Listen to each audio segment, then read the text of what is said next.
just a rookie trooper, and he surely shook with pride. He checked all his equipment and made sure his pack was tied.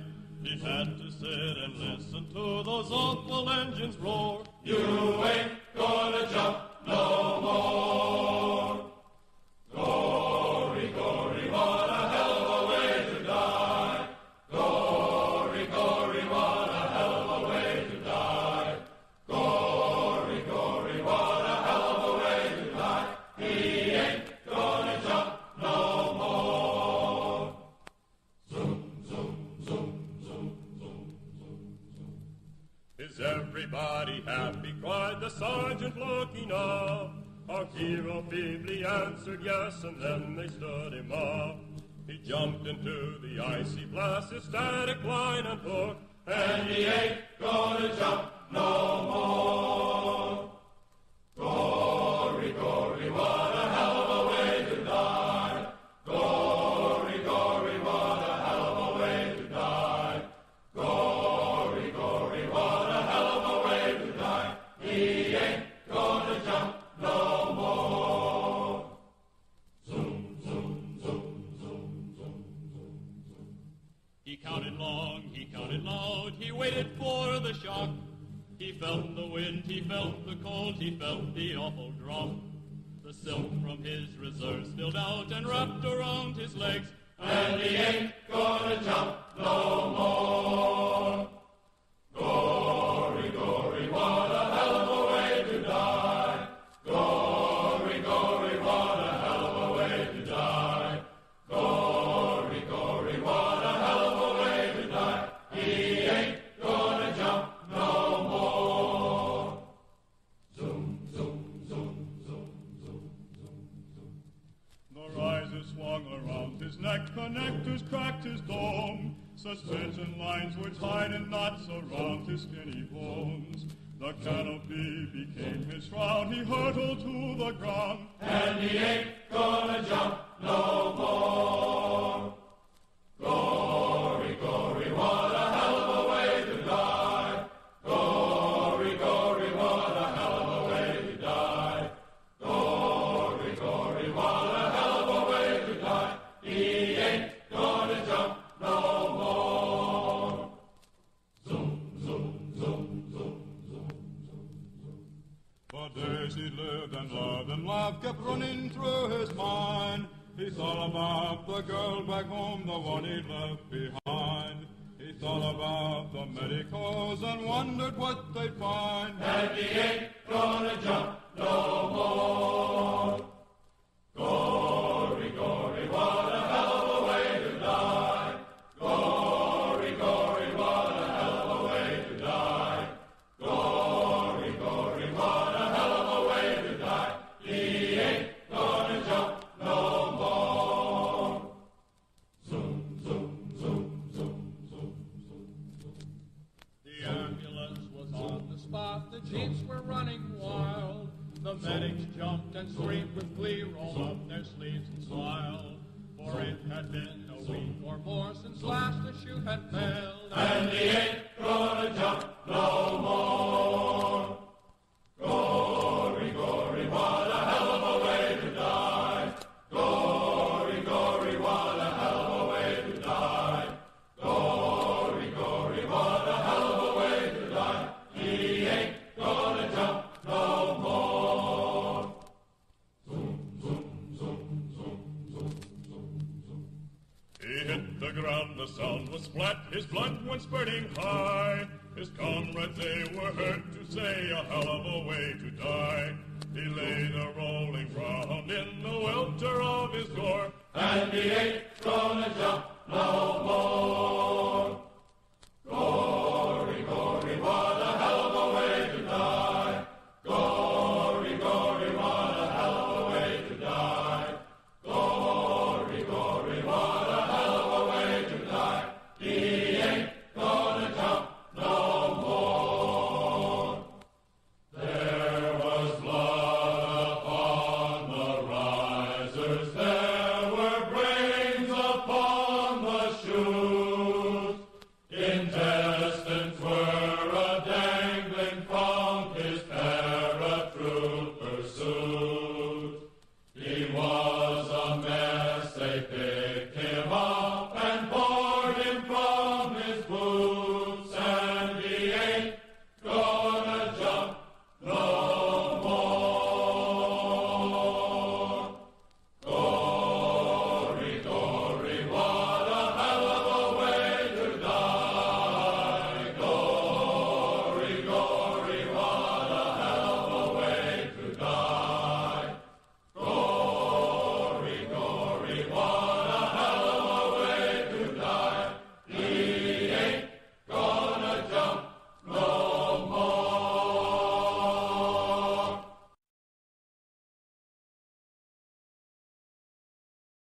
Hello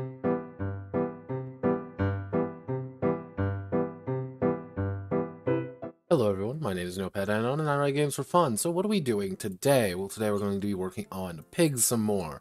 And between yesterday and between the other day and today, I did a few things. So, most important things is I kind of overhauled combat like I said I was going to. Effectively, acting order didn't really change at all, but I did put in a section here when it comes to movement, outside clarifying a pig suit is going to be about 2.5 to 3 meters tall. These things are pretty fucking big. You're going to be roughly about 9 feet tall at the tallest. Like, these things are big and bulky. Now, the big thing when it comes to these suits is that you are in a giant power armor. You are not in like these little light suits that allow you to do things. No, it's like turning around is an effort. It's something that you deliberately have to grab the controls in your arms and shift everything left or everything right. And that takes time. That takes a lot of time. And as I kind of, put here, this is your cone of view. Like, this is what you can actually see.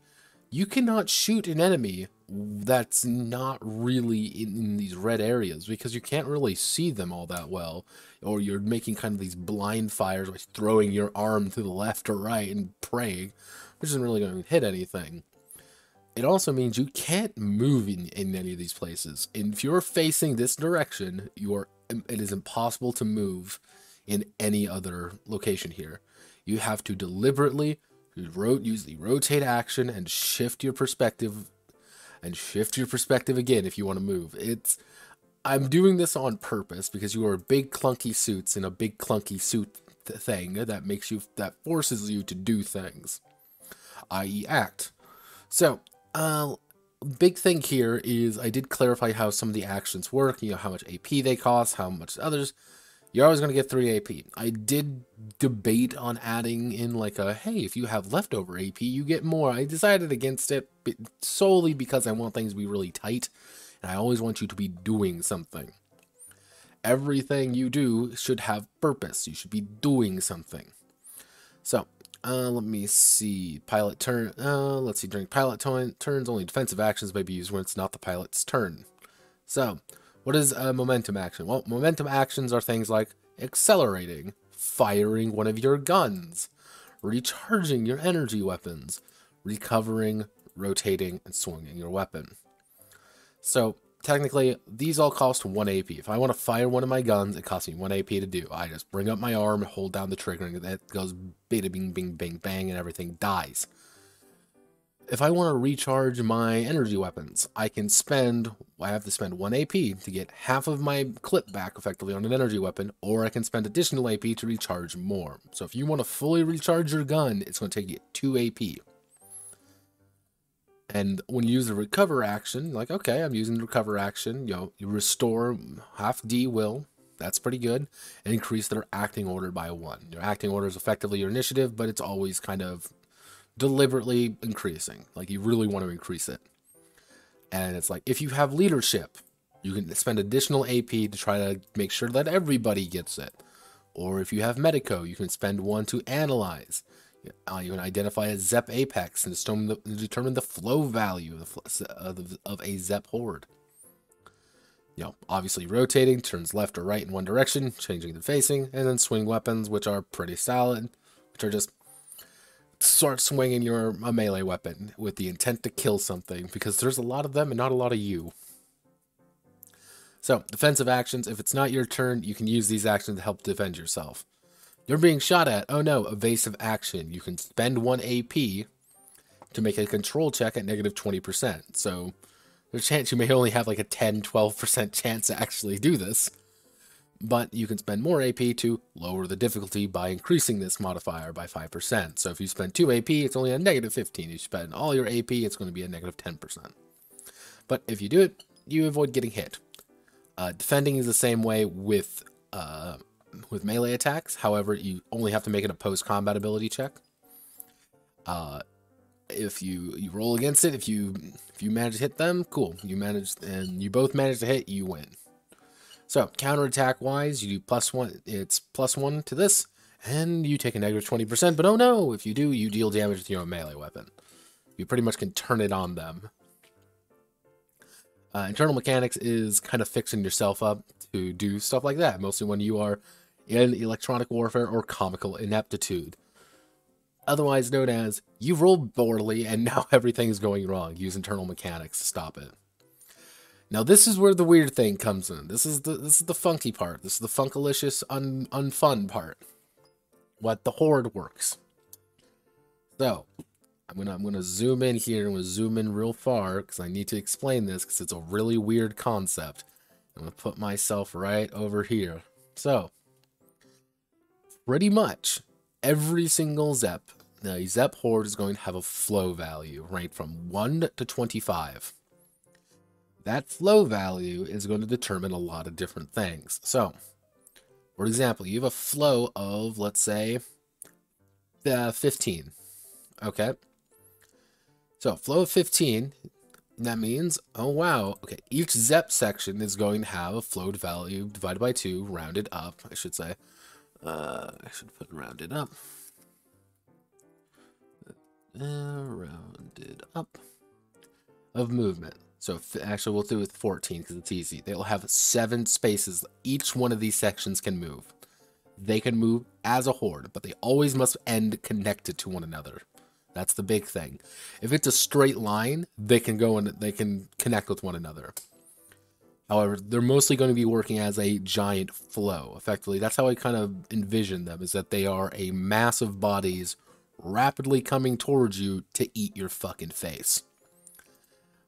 So, it also determines the damage each section will do when they are adjacent to you. So, at 14, each section will do 6 damage. They will do 6 armor and damage. Actually, I should say 2 DP. Damage.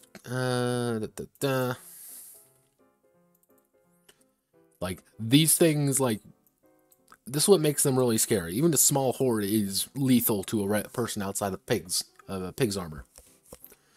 So, pretty much the higher your flow, so if you have flow of 14, each of these sections, each of these little 7 sections are going to be doing 6 damage. So if you get surrounded by them, oh no. It also determines the bodies of each horde section, which doubles as their health. Pretty much how Zep operate is that they crawl over each other.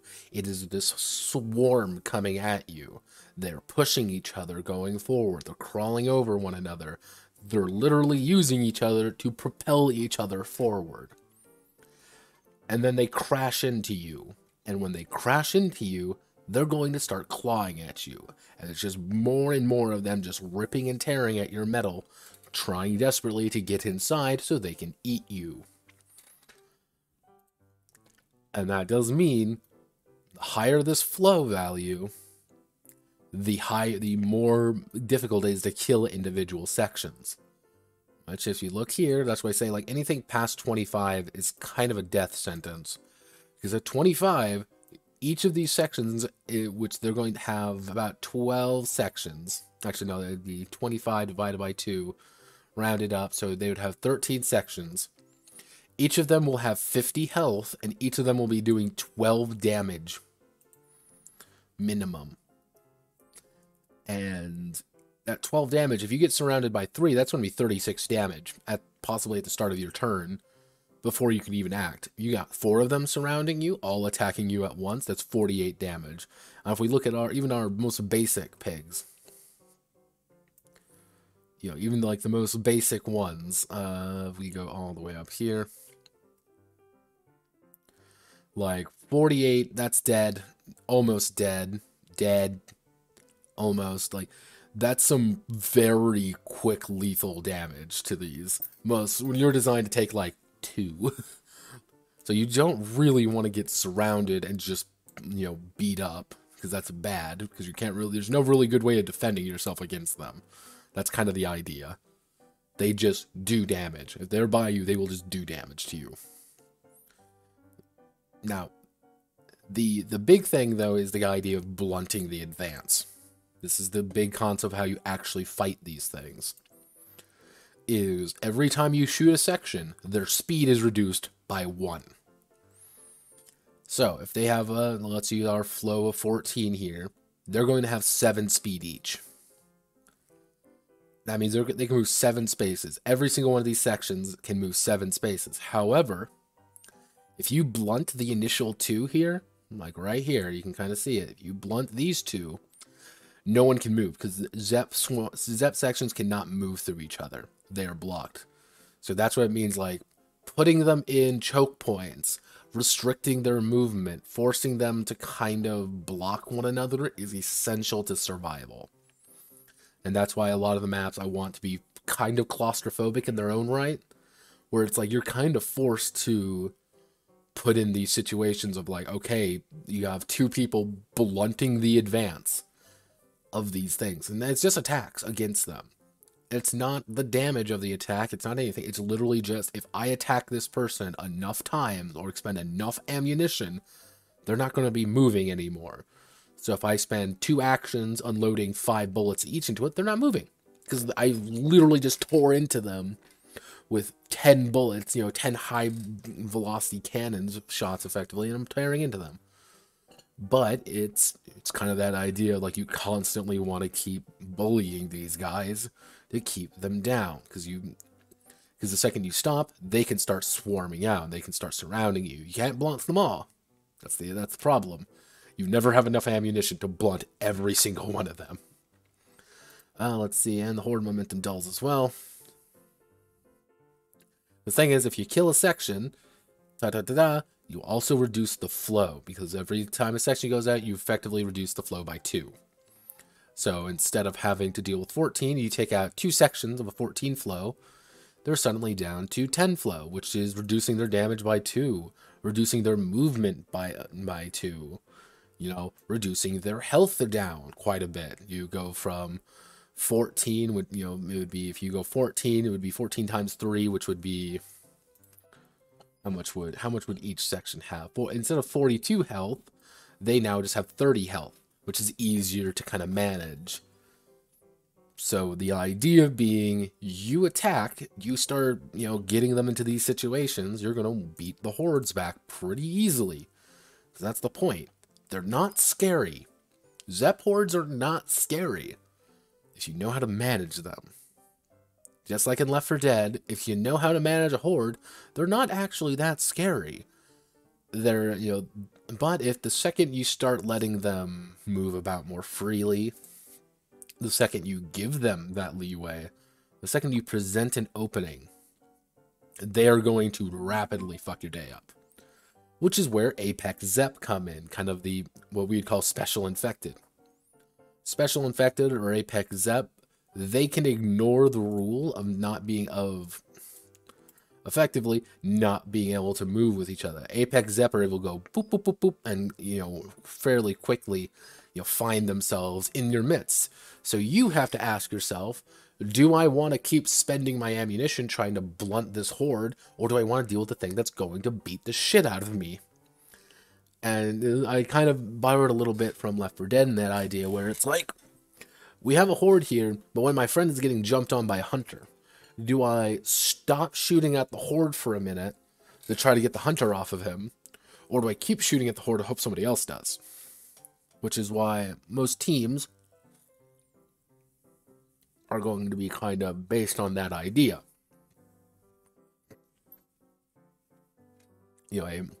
As effectively a horde is going to swarm over you, you want somebody like kind of sitting in the back here to be able to pop off those bigger ones that show up inevitably. And that's kind of the main thing what we're going to be doing today. The big things I want to do in this Notepad Must Die, like the key problem children, is right here. Is I want to finish this section up of mission procedures. Kind of the idea of like what Apex Zep are like, and kind of like how pilots fight. This is the big thing here, and then I want to go into campaigns and missions. Now you may be noticing, Notepad, aren't you trying to like get around doing equipment? And the answer is yes, because there's going to be a lot of equipment and it's going to be really fucking boring. Like, it's going to be very dull of me going through the equipment and just like 1 and 2 and 1 and 2. That's all it's going to be. It is going to be a lot of very dull, very like slow and monotonous. I end up calling it eye doctor. I call it eye doctor development, because instead of like, oh, here's some cool stuff, it's like, okay, credit cost 10, 12.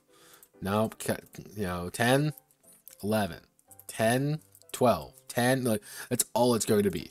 It's going to be me doing like little cost increases and little costs here, little things here. And you like, what's the good innate for this? What's a good this? What's a good that? It's like, I might do a stream on it like this Saturday after the Curious Case, like later that night, of me just making equipment. It's not going to be fun. It's not going to be exciting. It's just going to be me sitting here going over equipment. But this is what I want to get done today, right here. Because when this is done, I feel like we're pretty much done. Oh, I didn't mean to click that button. We're pretty much done when we hit these 2 sections done. So, let's get to it. That does remind me, I need to hit this button. Let me see if this works. It works beautifully. So, we go here. Horde, I'm probably going to slap a picture right here just to kind of illustrate how the Zep work. Like, how Zep kind of flow into a fight. Which, I like that idea. I think it's, that was like one of the key things I wanted to bring into this.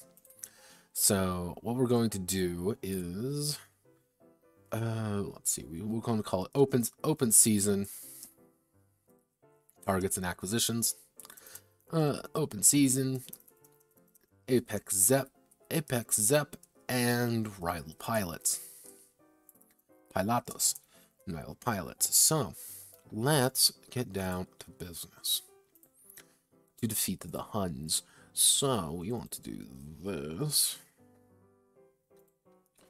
Open season. So, during a mission, the pilots will encounter a variety of enemies with the intent of ripping them in half, and using their guts as chew toys, or taking their pigs for themselves. The Apex Zep and rival pilots are the most dangerous threats a pilot can face in the frontier. Outside crippling debt. Outside crippling debt and the taxman. Apex Zep are a mutagenic strain of Zep that are born from the Zep hives.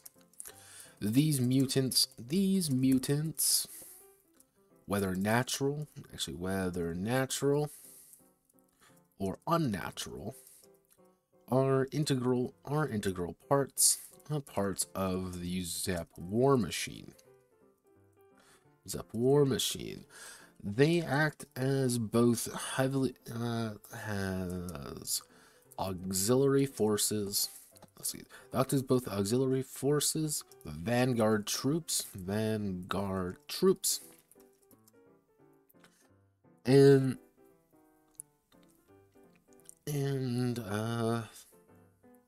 and scouts for the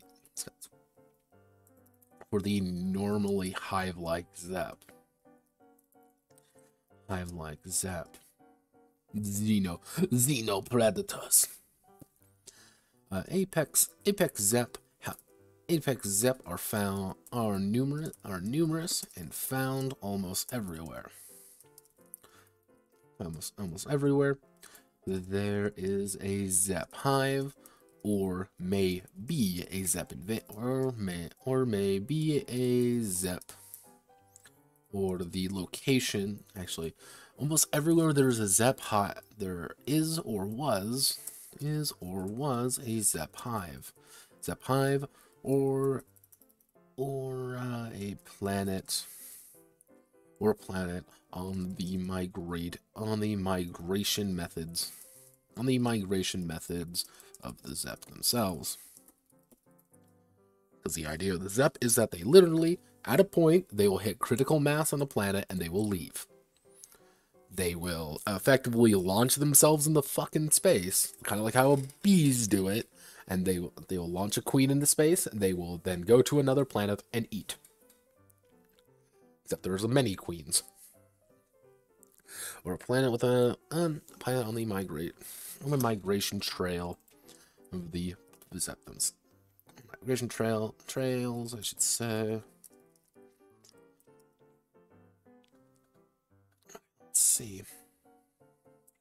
Rival pilots come in all the shapes and sizes. They can be corporate security, rival mercenary companies, innocent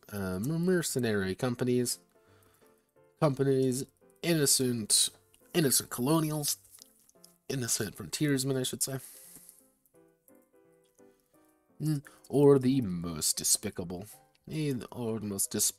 of pirates. Because of course piracy exists, because why not? They are armed just like the pilots themselves, and often have the same training.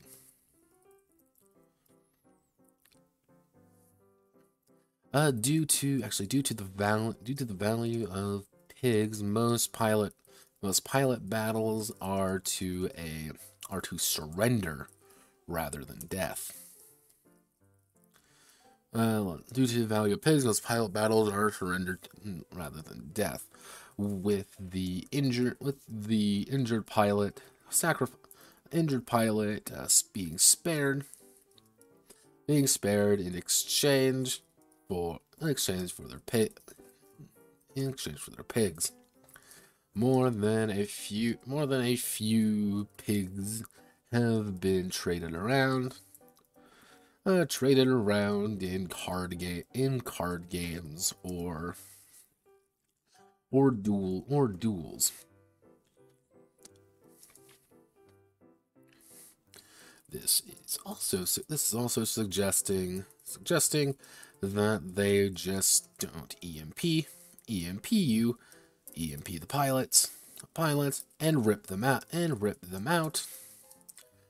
of their suit, slitting their throats.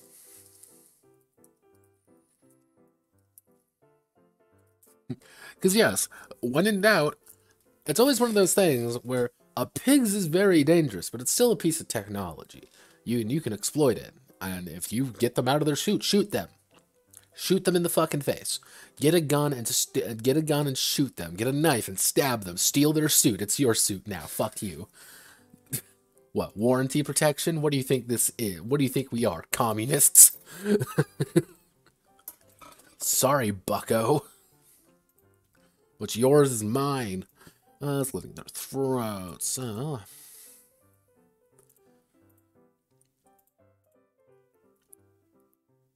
Chew toys, mutagenic strands, auxiliary forces themselves, due to the value of pigs. Okay, we want to do Apex. So we want to do Apex Zep. I'm only going to do about 4 or 5 variations of the Zep, of kind of like what Apex Zep look like and how they function. So the big thing is with Apex Zep. Zep operate on a collective. What would be a good term for that? Like collective hive minds.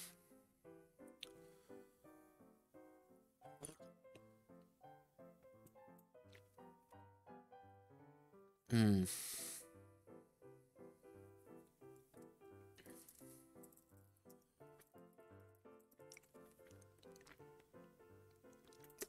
Ant intelligence hive. Like, what would you call this? It's because remarkable intelligence with tiny brains and bees. Individual ants are very intelligent. Actions of the colony. Are ants hive mind? Let's see. Okay. No competing factions within them. Seemingly intelligent interactions between individual ants that all follow simple rules over and over and over again. Yeah. That's how we want to act. So, Zep operate on a collective shared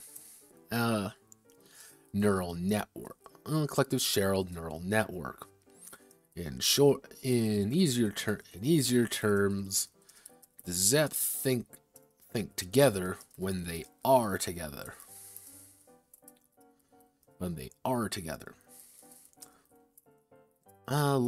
Large Zep hives almost function as cities. Cities with complex structures. Complex but simple. Complex built structures. Complex interwoven. You want to do complex interwoven tunnels and structures. While small spatterings of Zep can barely manage to, let's see, large Zep hives almost function as cities with complex and tunnels and structures, while small spatters of Zep can barely manage to survive by themselves. The central figure in a colony. The central figure in a hive is the queen. Is the queen and king. A queen Zep. Zep is a bulbous and horrifying sight that endlessly produces more Zep eggs. More Zep eggs, which are taken care of by the hive, which quickly produces more Zep eggs. The king on the other hand can be more described as a quote general, as they are the largest, most dangerous, and the meanest of the Zep mutants. As well, meanest of the Zep mutants. During the birthing processes, most are regulated into swarmies. With about 3 to 5 per egg.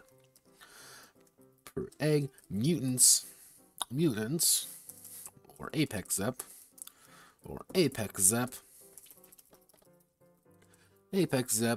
are born singularly. Often debated to be because of absorbing their egg mates.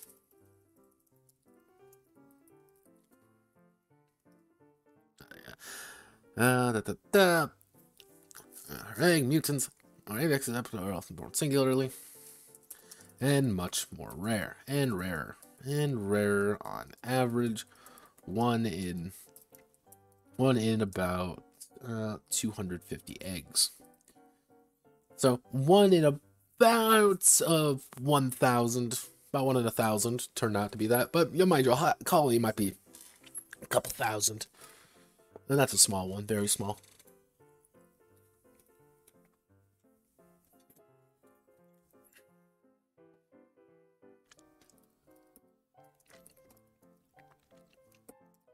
Apex Zep take on specific roles inside of the Let's see, inside of the hive. Okay. Apex Zep take on specific roles inside of the hive. Inside of the hive, either serving a particular function.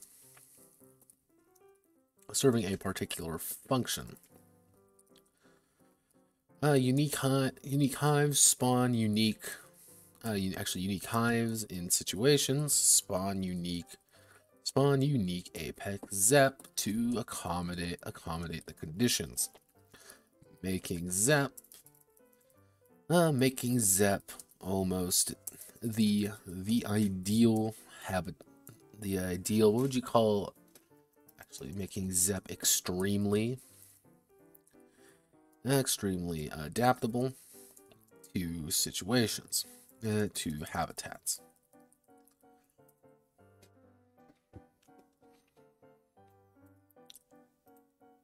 So we got to explain what the hell an Apex Zep is, and the answer is Apex Zep be fucking scary. Because they are what this effectively says is, like, make your own Apex Zep, and this is how they function, and why they function the way they do. So, like, in my head at least, so, for example, let's say the Zep are on a desert planet. You're probably going to get an Apex Zep that's going to be like a burrower.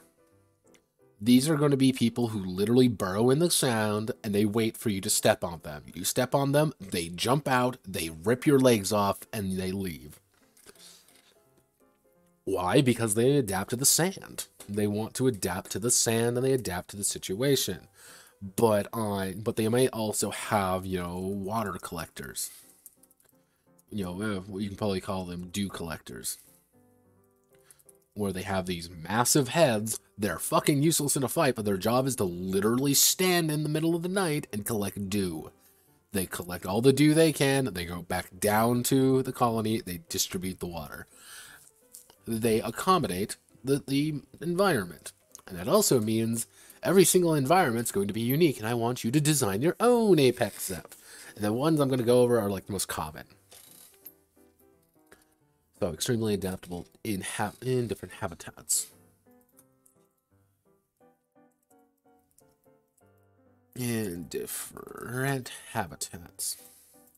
So, in combat, an Apex Zep will follow the closest hordes flow value in terms of in terms of speed. Speed and addition and bonus health.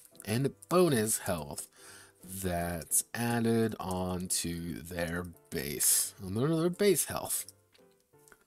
So yeah, these things could be incredibly tough, and that's the point. So Apex Value with closest hordes, flow value is determined speed and bonus health. However, Apex Zep cannot be blunted. They cannot be blunted in their speed. Oh yeah, they cannot be blunted in their actually flow value in terms of, we'll just do bonus health, not speed. However, they cannot be blunted in their speed, and they do not obey the no collision rule. No collision rule for Zep sections. And meaning they can walk through the horde unopposed.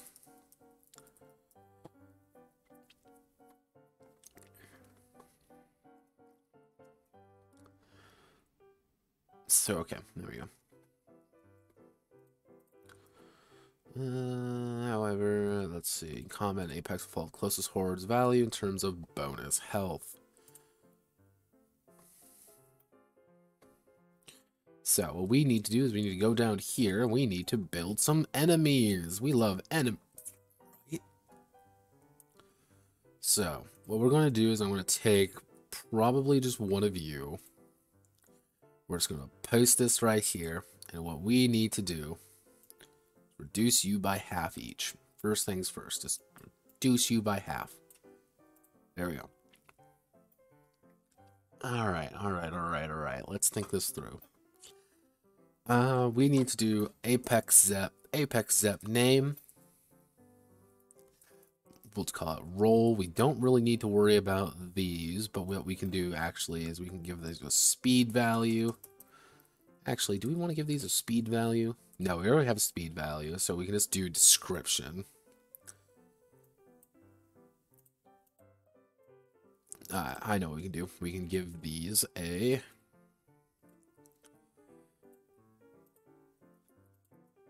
We'll call these just an ability. We will call these a mutation. So.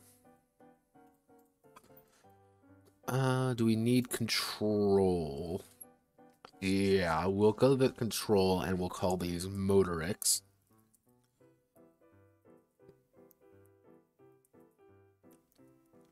Or do we give them just like a really simple thing? I think we could, you know what? Let's give them something really simple. We're just going to have, they're going to have a Zep score. They're going to have a roll score. Actually, they're going to have a Zep score and roll. Yeah, we'll call it a roll score. That's all they're going to have. And they're going to have their natural speed. And we'll give them their...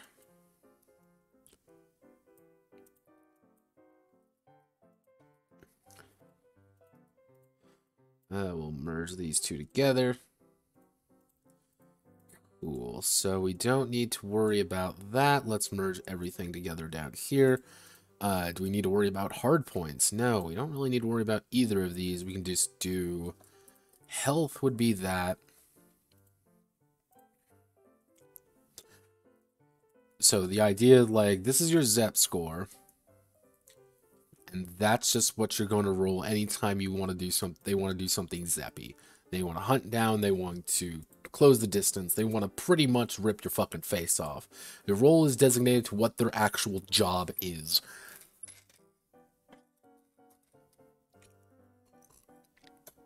Often that is going to be beating you to death. Unless we want to do something like offense. Yeah, we could do like offense, defense, and change this value to... Actually, no, let's do this. So we make it like this. So this will be like out of 100, out of 100, out of 100, out of 100. So we'll just do basic attack. We'll do basic damage. Actually, we'll just do standard damage, and then we'll do attacks. Number of attacks. There we go. They don't really play by the same rules, but they don't need to play by the same rules because guess what? They're a giant alien monster that wants to bite your face off. So, let's do the most simple ones possible. Otherwise known as let's go to left 4 dead special infected.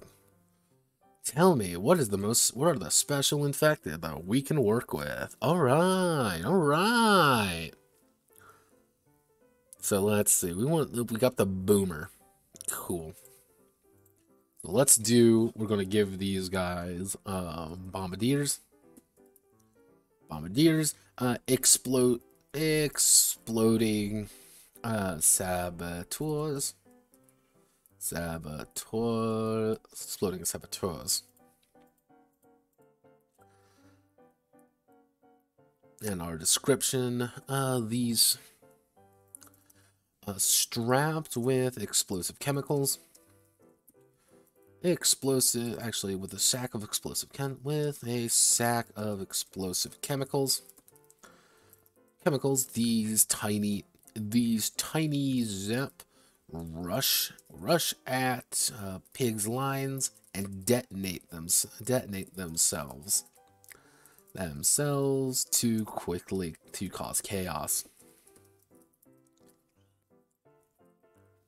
So, how many attacks do these things get? They get 0 attacks. How many standard damage do they do? They only need to do 1. If they actually like go up to attack you, they're going to do 1 damage. They have 80% Zep, they have, let's say 50% there. They're pretty defensive, but they have 0 offensive capability. Actually, we'll give them like this. If we base this off 100, we'll do something like this. Because if they're Zep, that means they're able to do Zep things. Unless we give like a survival score. No, we already have defense for that. And then their mutation. How are we going to iterate upon their mutation? So, bombardiers, when within 2 tiles of a pigs, will detonate. Will detonate themselves. They will deal 3D damage to all targets within 3 tiles of them. 3 tiles. They will deal 3D to all targets within 3 tiles of them.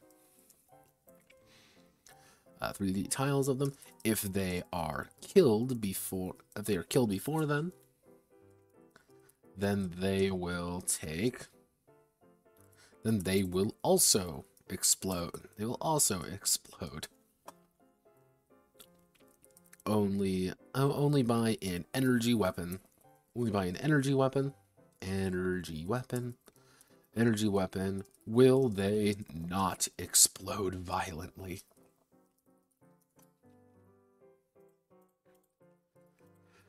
That does remind me, I need to put in... Where would I put in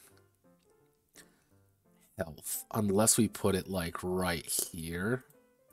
Like, actually, no, we sub out Zep, and we just put, like, health here. Which health isn't going to be anything, but Zep is pretty much like, anytime you need to make a bullshit roll, you're going to roll Zep. Like, can they jump over something? Yes, roll Zep. Can they do this? So they're going to have a health of 15.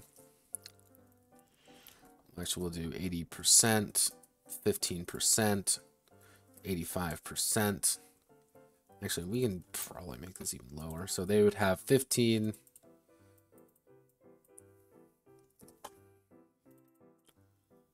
Something like this. They don't really get it. They don't really get any attacks because they're not really designed to attack you. Actually, they would get 1 attack, but that's like the lowest amount you can physically get. But their health is also we can actually increase their health to 10. But their health is also going to change into get the bonus from whatever the current health of their things are. So they're going to get that.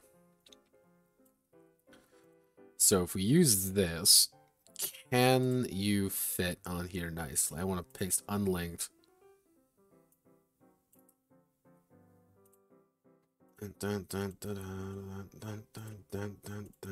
Middle alignment, tail center.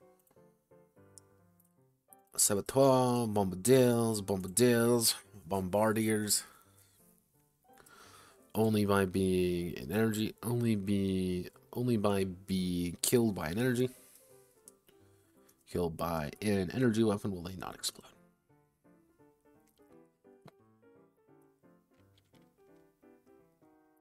Let's see.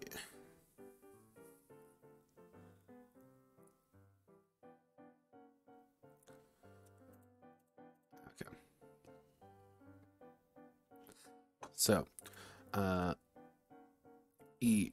no. Let's put this section up down here. And then we can use this as a baseline for how we want these things to look. So, actually, description, we can go like this a little bit. Yeah, we can do that. So, Apex Zep. The Zep has 3 core attributes.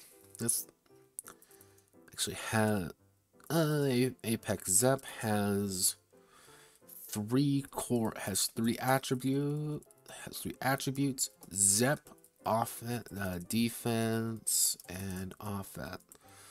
3 attributes. Zep, offense and defense.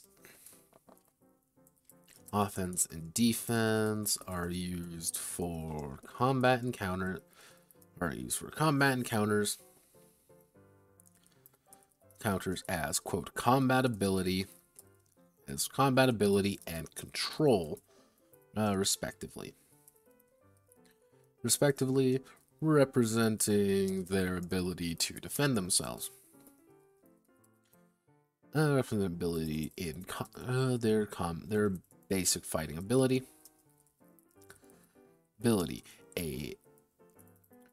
The Zep attribute represents their ability to do things. Such as clearing gaps and opening up doors. If it's not actually we should do this comma if it's not offensive or defensive, it's rolling Zep. If something is happening, you're rolling Zep. Like, that is what it's going to be about. Let's see. And Apex Zep has 3 attributes. In addition to their attributes, Apex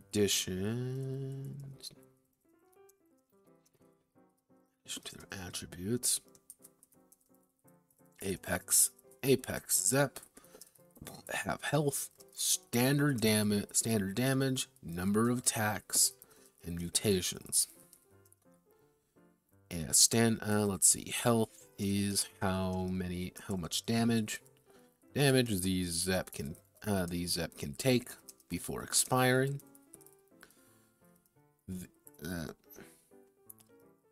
Standard damage. Let's see. Standard damage. Actually, no. We want to do standard damage is how much. Standard damage is how much damage the. If I can actually fucking spell. Damn it. Standard comma damage is how much damage the Apex Zep will do when they make a basic strike attack. And they make a basic strike attack against a pigs. While the number of attacks is how many they are allowed to make per their turn. Finally, mutations dictate the Apex's special powers and abilities, allowing them to quickly change the tide of the fight. So, we have our Bombardiers. Their role is being explosive saboteurs. They're literally designed to fucking kill you. So, because we know what we're doing, what do we want to do next? So, let's go to the Infected. We've got our Boomer. We now need the Hunter, where we're going to call these we'll call them Ravagers.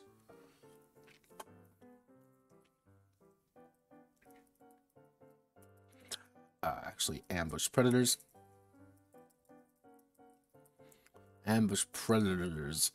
Ravagers cling to walls,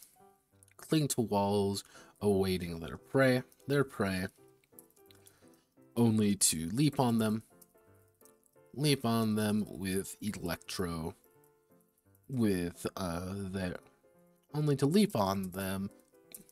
disrupting their basic systems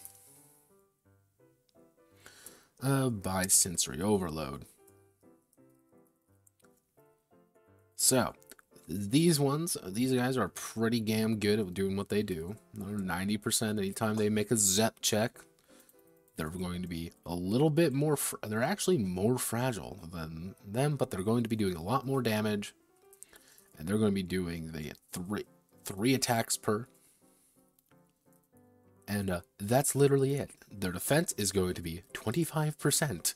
Their offense is going to be 60%, though. So, what's the mutation? A Ravager. A Ravager may make a leap, may jump double their speed. Actually, wait a second. I need their fucking speed in here, don't I? Fuck.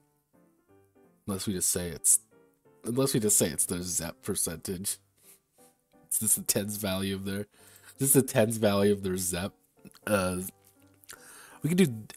Actually, that could be really disgusting. I don't know about that one though. I don't know about that one, Chief. Some of these guys would be moving really fucking fast then. Where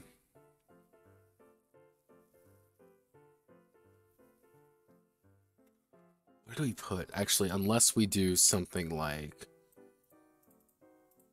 standard damage slash number of attacks. We want to circle around.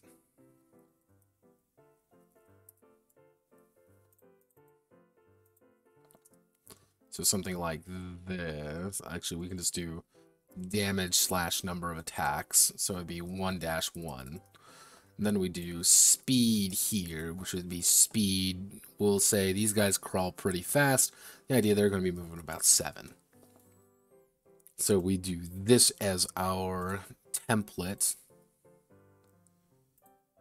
The idea of speed being the...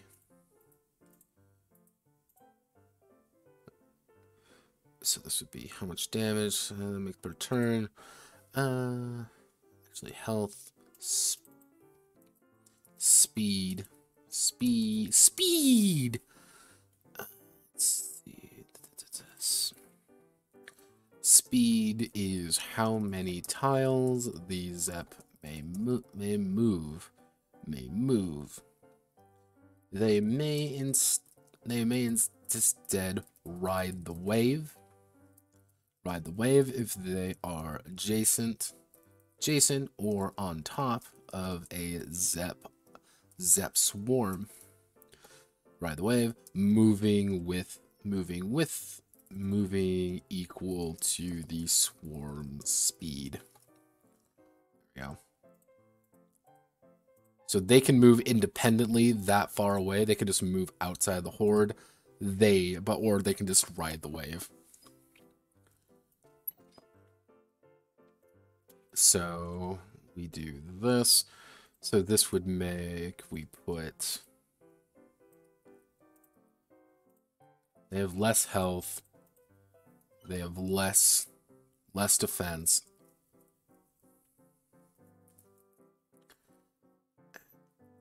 Way heavier offense. They're going to do 5 damage 3 times if they actually... And they can do 5 damage 3 times if they feel like, so they can do a total of 15 damage. They move pretty damn quickly. Actually, we'll say they move really damn quick. So, actually, no, they don't. You know, fuck it. Let's not make them move very fast, but they can jump really far. So let's say give them 4. The Ravager may jump double their speed in tiles if they land on the tiles. Making an offense check. If successful, the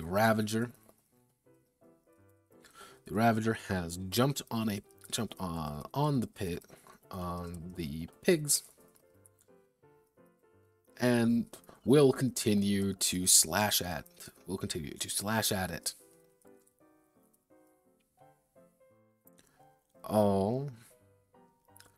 All internals and control checks are at -20% as long as it's on them. Why? Because Ravagers are very scary and annoying. They jump on you and they want to eat your face. They're very good at what they do, unfortunately, so they don't die that easily unless someone comes over there and bashes them off your head. Do not get stuck by Zeb. They will cling to walls, and they will hump you down.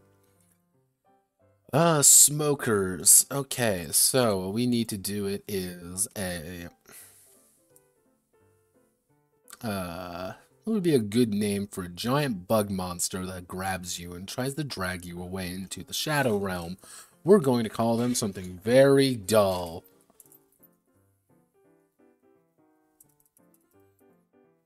Well, actually, we can call them, like, tongues, or we can call them stickers.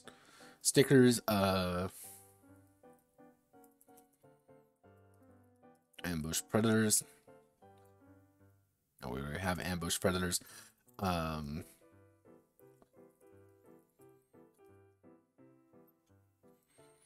Disruptive, disruptive enablers. There we go. They're going to have low health. They're going to have very slow speed. They're going to have decent zep, not huge. They're going to have we'll give them 75% there. They're not going to have really any defense. Like, they're going to be really bad at it. They're only going to get one attack, and they're only going to be able to attack once and do 2 damage with it if you ever do get close. But that's not their their job. So, stickers are medium size. Stickers hang in the back of Zep formations. And grab onto pigs with their elongated tongues, dragging them toward the sticker. Dragging them toward the sticker.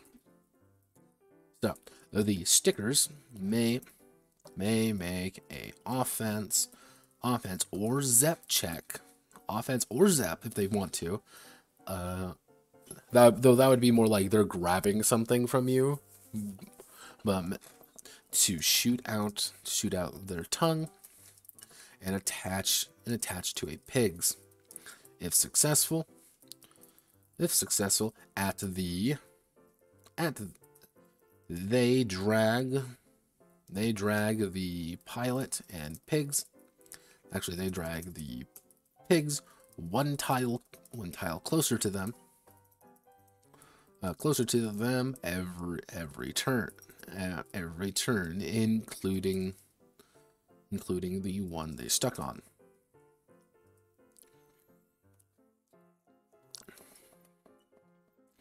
The pigs must make a control check to break out.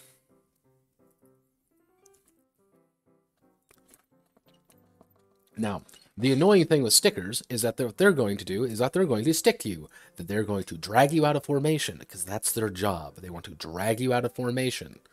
And the thing is, if you put them in the right place, they're going to drag you into the horde that may prompt decision making, including they're going to try to stick you from behind and drag you further away. That might not seem like a big deal until you realize Zep cannot move through people, but they can move diagonal through you. Pretty much, as long as there are pretty much no space that they can actually move, Zep can't actually move by. So a very valid strategy is putting 2 guys up front, having someone in the back shooting. So the guys up front are able to bat them back, while the guy in the back is able to shoot. However, if someone gets behind you and they drag one guy back a tile, then suddenly the Zep have an opening that they can go whoop, and they're going to now start surrounding you. Instead of doing 1 attack, they're going to be doing 3 attacks or 4 attacks or 5 attacks. Like, that's where stickers get scary. They're not scary. They don't do any. They have very little health. But they're not supposed to have a lot of health. They're supposed to be just annoying, because that's what the smoker's supposed to do. They're supposed to drag you out of a situation to make sure your life is miserable.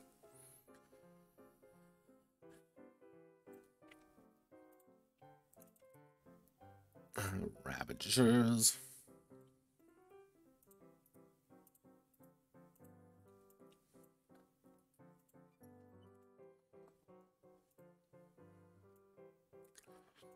Am I literally just going to make all of the, like, most basic, good old fashioned fucking Left 4 Dead characters. Yeah, I am going to just make all of the Left 4 Dead, the literal actual Left 4 Dead characters here. So we want let's see, we can do let's do Charger, Jockey, Spitter first. So Charger, what are the Charger going to do? I know what we're going to call them. We're going to call them Rams of Vanguard, actually, frontline line breakers.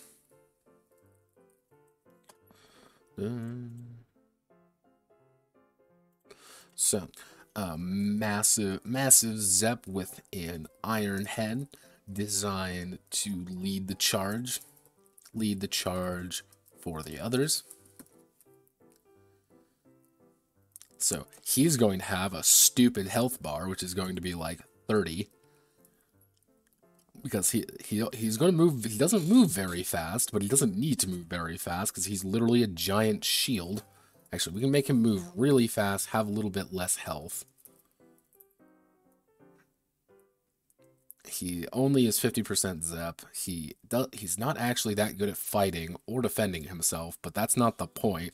He's going to do 8 damage if he gets to you. He's going to do it twice.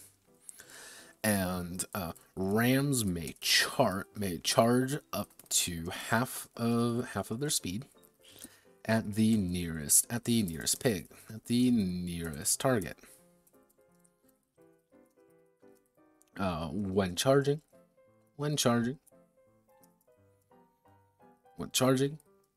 they will knock the pig. They will knock the pigs back one. The pigs back. Actually, when charging, they will make a offense. They'll make an offense check. On a success, the ram shoves the target back. Target back 1 tile.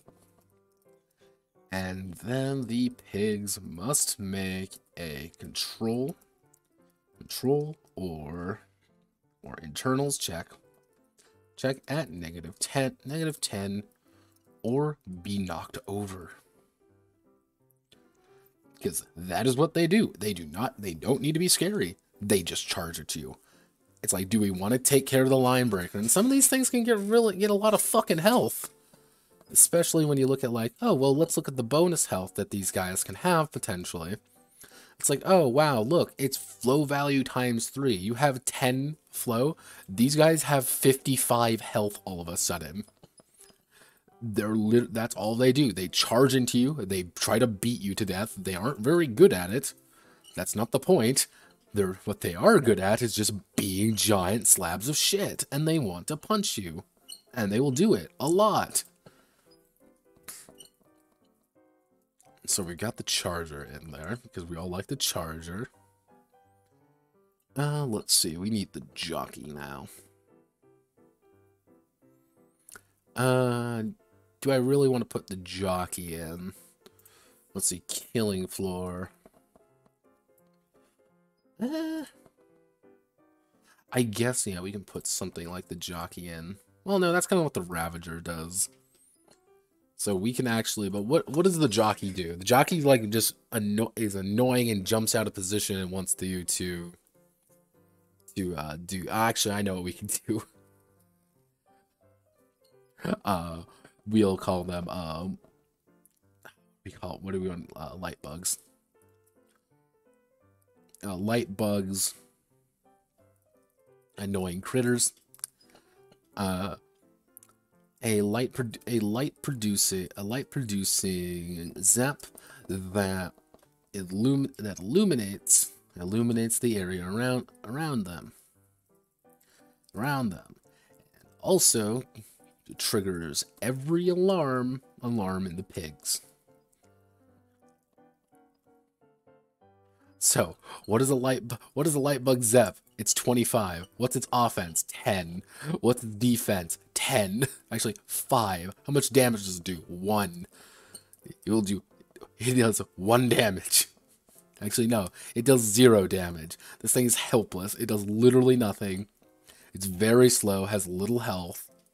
However, as long as the light bug is within 4 tiles of the pigs, all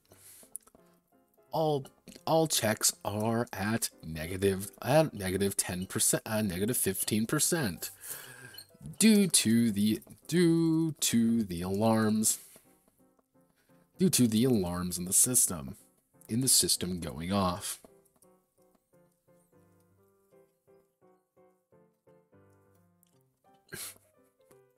Two, they're not very fast, they're not very scary. All they do is annoy you. Area is illuminated. Area is illuminated in a 4x4 radius. Radius of the light bug. So it might actually be prudent to actually keep one of these things around because they don't attack you. They're perfectly peaceful. The problem is they also allow you to kind of see, which is very valuable sometimes. Now we have to do the spitter.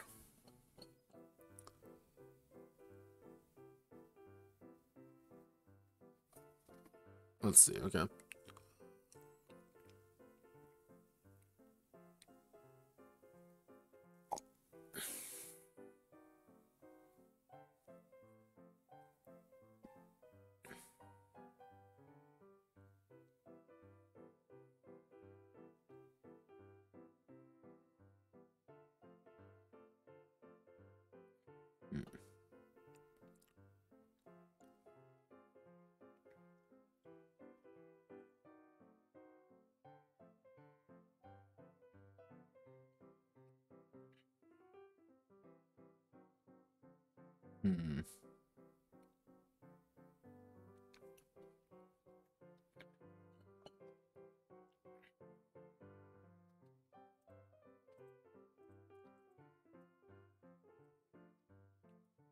I always forget Left 4 Dead has like this extensive lore that nobody gives a shit about.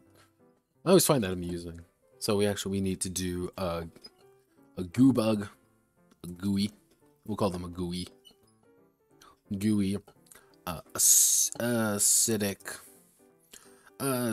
acid producing. How do we want to do this? Manual digestive system, a living digestive system.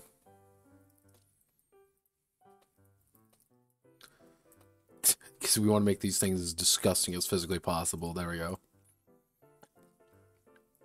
Gooeys are common in less violent, less agitated. Actually, in inhospitable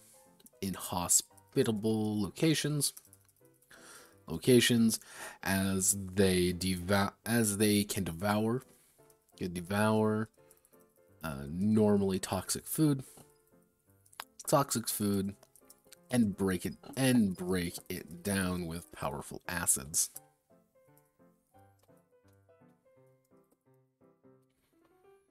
So what does the gooey do? The gooey spits at a range of 5. Spits at a range of, it would be 15 meters effectively. Let's see. The gooey spits at a range of 5 tiles. At the impact site, leaves acid.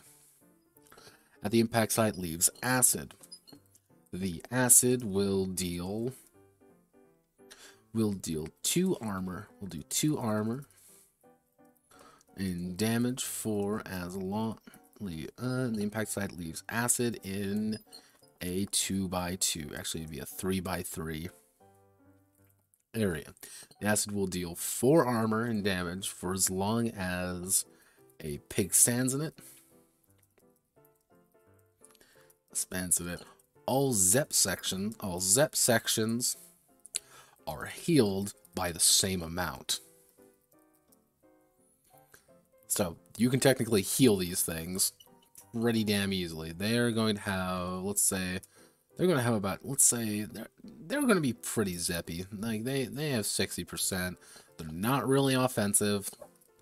They don't really have any defense. They're going to do, but if you do get close, they're going to do a fuck ton of damage at one. You can do 10 damage at once. They're giant goo monsters that want to eat you. So, when a gooey dies, they explode, leaving a 2x2 area. Leaving a 2x2 area. Actually, that would be 2 out from where they are. So that would be where they are 1, 2, 1, 2, 1, 2, 1, 2. Yeah, no, we'll just do leaving a 2x2 area with their acid. So you don't actually want to kill a gooey next to their enemy, next to them, because guess what? They are going to be able to heal from it. That's bad. So we've got the spitter, and now we got to do the tank. What we're going to call this? We're going to call this an ironclad, living wall of flesh. How much health do these things have? 75. 75. How fast do they go? 8. How much damage do they do? They're going to do 15 damage once a round. What's their defense? 0. They do not defend themselves. How much offense do they have? 90. What's their Zep at? 75. These things move incredibly quick. Actually, we need something at called meat walls. A meat wall is a Zep that is a living that is a living tank. Do not fight the meat wall. Meat wall alone. The meat wall devours all. Actually, the meat wall takes up 2x2 tiles during combat. Yeah, the meat walls are fucking huge. They're going to break through things and they will kill you. They will eat and kill you and rip you in half because they don't like you and they think you're silly.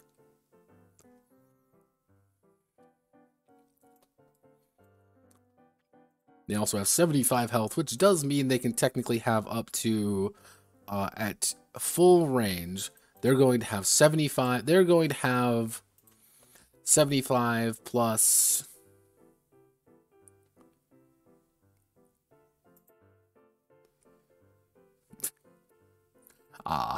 my boy Wuzo. My boy. My lad. So, let's see, so technically at that, they would have 75 plus 75. They would have 150 health. Yes, a meat wall can have 150 health and do 15 damage every turn to you, which you will. They're going to savage one person. Actually, meat wall takes up 2x2 tiles during combat. If they strike a pigs, the pilot takes 1.5D. Takes 1.5D of wounds or will, because you're getting the shit scared out of you, and they're beating you against it because they don't care. Meat walls are scary. And we will do one more. We need the witch. How do we want to handle the witch?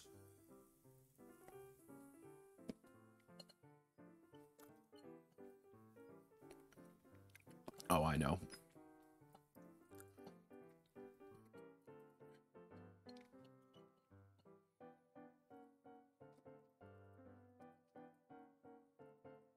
Screeching nightmare. Screeching nightmare creature. Description. Our Zep with, what would be the correct term for that? Well, that would be, skin that blends in with the environment. Camouflage. That, I thought, I was, flauge. let's see, sirens are zep with camouflage that allows them to sing their song in peace, aggravating the horde. So, speed, they go very slow. They have very little health. They have very bad. They have 0 offensive potential, 0 defensive potential. They have to 1 and 1. They don't really do anything. Two things is the siren. The siren cannot be seen. Cannot be seen naturally. Cannot be seen without heat signatures. Heat signatures or noise.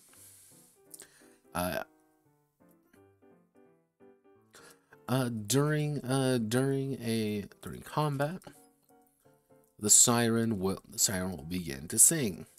The siren will begin to sing. All Zep horde sections move +2 tiles, deal +2 DPs, destructive potential. Let's see, move +2 tiles, do more damage, and have +5 body and +5 health. +5 health. They effectively gain a full section of flow by just her being there, to the point where, like, this is like, if you get this, like, they're doing 10 damage and they're moving faster, like, it's really bad. I should actually say this effect does not stack. I should actually put that in so someone isn't tempted to put in like 17 sirens. Okay, there we go. These are our beautiful Apex. So we got Ravagers, and stickers were our last ones. We need to put in I'm a Barbie girl Rams hello, welcome to Ram Ranch. There will be no survivors. Light bugs are just annoying. And I do fully intend on somebody pointing out to me, like, wait a second, Notepad, this is literally just Left 4 Dead. I mean, like, yes, it is. That's the point. These are literally just Left 4 Dead monsters.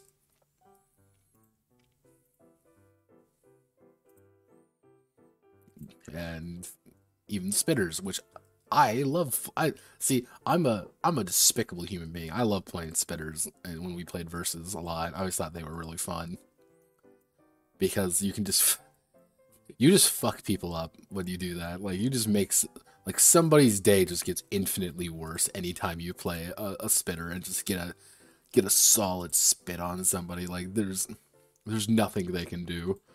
It's like, well, guess I'll die. Okay, so we've got this. We've got camouflage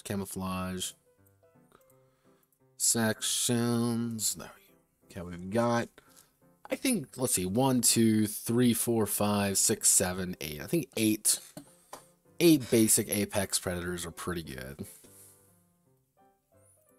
Which brings me to rival pilots. So, rival pilots. Pilots,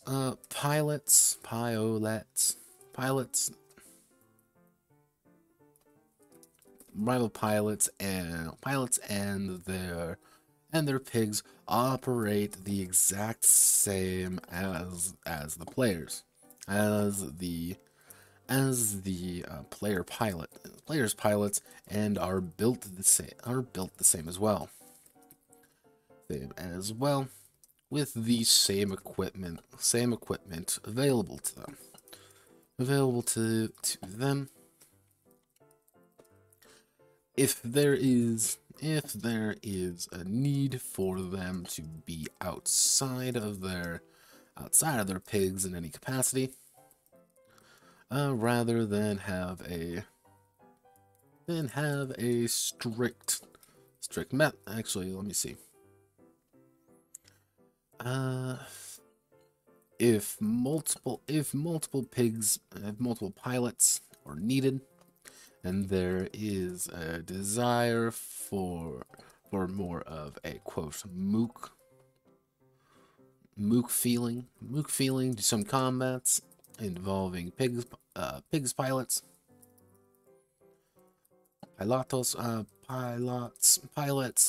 then consult the following rules.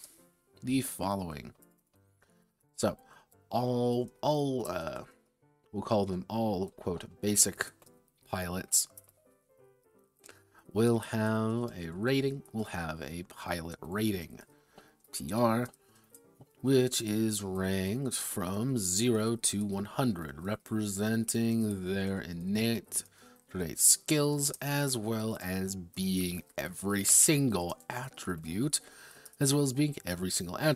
at once. So instead of having like a traditional amount of like all of these skills, right, you just have one skill. That's it. Representing every single attribute at once. The higher the percentage, the more skilled the character is. They will only have a single skill. If they are 60% or higher, representing their own ability. Anytime, let's see. Wounds are equal. So we want to do wounds are equal to the tens value. Wounds are equal to tens value. Actually, wounds and will are equal to the tens value. While the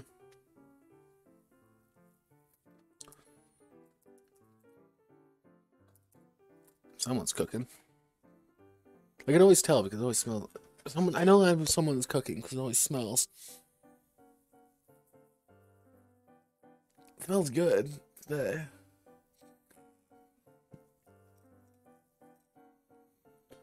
Let's see. Wounds and will are equal to the tens value. Yeah, that's pretty much it. Like, there's not much they can really do because pigs are pretty simple. Like, you don't really need that much to do it because it's just right here. Like, hey, there's 4 people with grunt 4s. Ta-da! Here they are. You don't really need anything more than just saying, here it is. What guns they have here? This is what guns they have. Ta-da! Like, you don't. I'm not gonna be like, you have to follow the rules here, like how to build pilots. You want to build a pilot, then have them build a pilot. Like, it's not difficult to make one. Let's see. Representing. Probably I'll do this, add in like 2 side notes down here in a picture. I think that'll wrap that section up pretty nicely. Because with that means the enemy section is effectively done.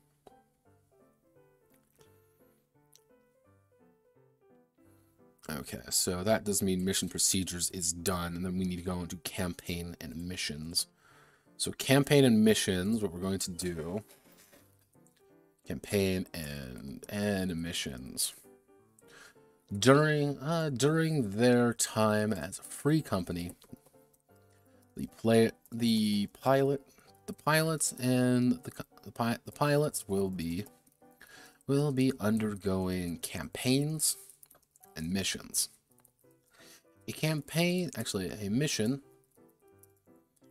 A mission is a simple job that the pilots have been paid to do. These one-offs are simple. They're simple to do and usually clear on the objective. While campaigns are multiple missions strung together. often working for a single company, often working for a single faction. So what we want to do is we want to go all the way down here, yada ding, yada de. Select you, we want to do heading 1. String together by working for a single faction. So, save. So, Governor, let's do this. Okay, so we want to do, we've got that. What am I looking at? What am I looking at? Come on, everybody. What am I seeing? What do my shaman eyes see? What do my shaman eyes tell me?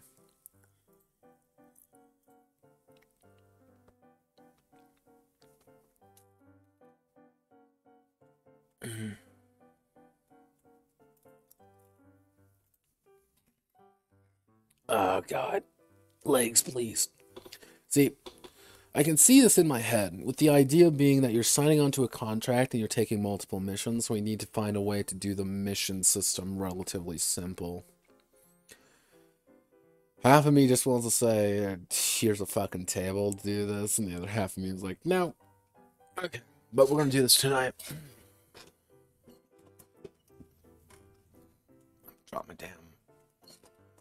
damn mouse. Is that my mouse?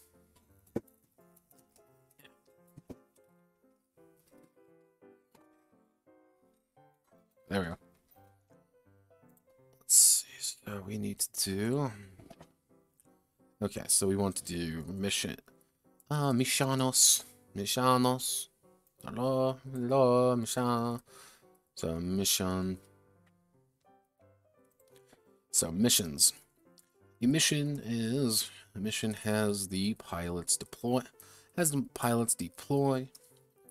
in a location with the intent on completing an objective of some sort. Missions are usually one-offs and require the pilots to get in and get out without causing a fuss.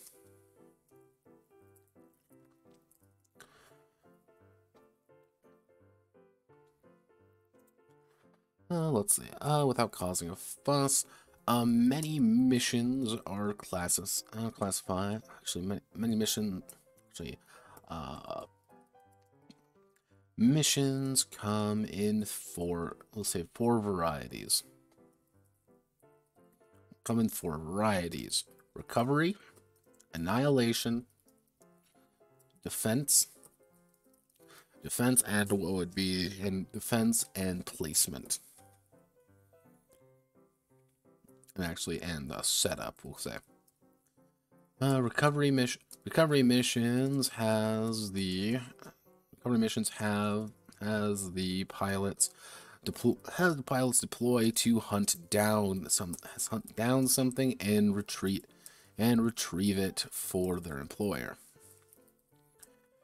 These are often research data, wealth, power, wealth, or other valuables in an overrun location.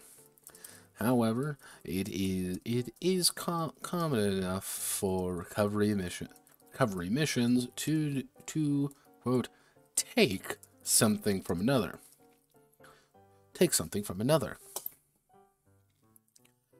Crashing in with a smash and grab. Operation. Annihilation missions have the pilots forced to take the fight directly to an opponent. The most common being a Zep nest, a Zep hive, or some sort of Zep enclave. enclave that has set up nearby. After clearing out a majority of the Zep, the mission is a success. Though some annihilation missions start as kill Zep, they may escalate to kill rivals. Defense missions are either passive or active in nature. Let's see, we're going to do that. Passive defense. Passive defense has the pilots enter a location and hold off enemies until something has been completed. Something has been completed, or actually, we want to do something has been completed or evacuated in time. While active defense missions, active defense has the pilots deploy in an effort to ward off assaults at multiple locations. While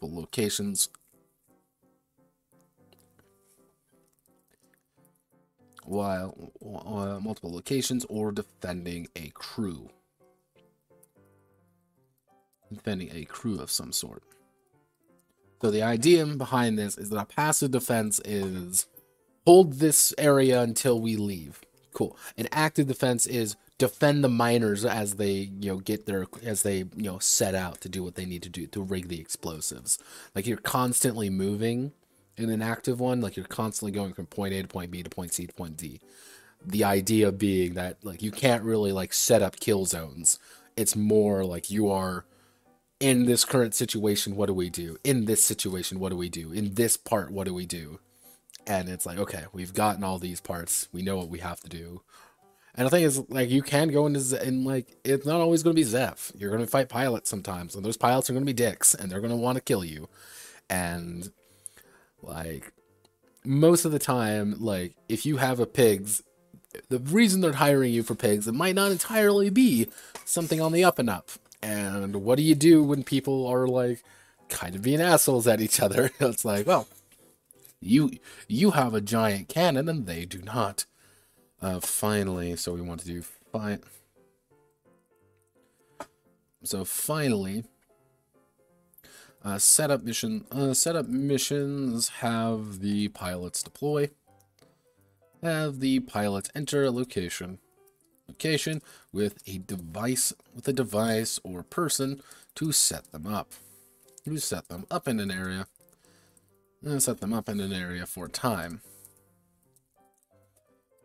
The location is usually hostile, and the ward they must escort, very fragile.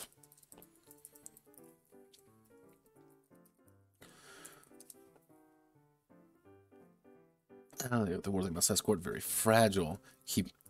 But once set up, they may need to defend, or react to the situation at hand.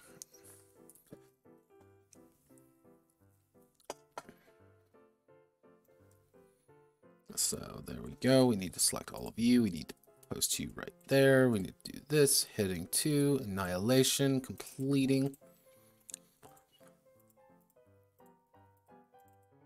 Annihilation has been set up. Valuables, defend a crew of some sort. So we need to do delete. Set you up right there.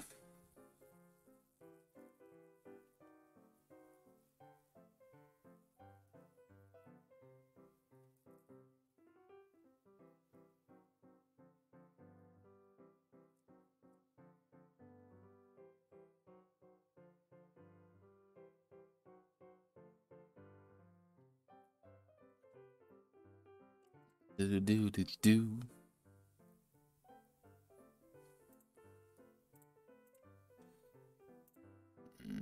Okay. Okay. Now we have to do payments. Oh God. Is there like a mission payment system? Let's do BattleTech game payments. Career payments.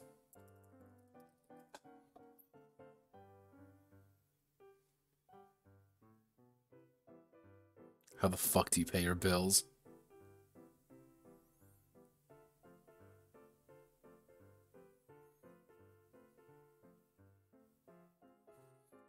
Okay, let's see. So what would be a good... God, what's a early career mode advice? What we want to do? Oh, sorry. What do we want to do? What do we want to do? We want money. We want contract pay. What games have good contract pay? Actually, Brigador. Let's do Brigador payment.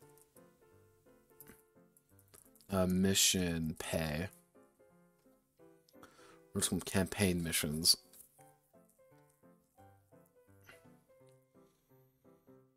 First time bonus only scenes earn 10 million. I do hell ride on a short bus earlier this evening. It had to be 4 million for a party event earned me around 7 million.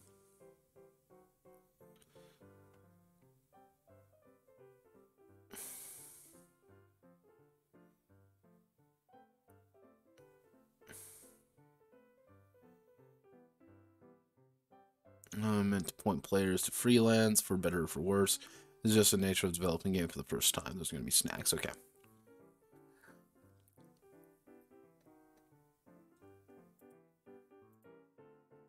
Notepad needs money. He needs a campaign plan. He needs a way to put out money. I need a way to put money. Notepad needs money. If we're looking at money, because money makes the world go round, we need to put in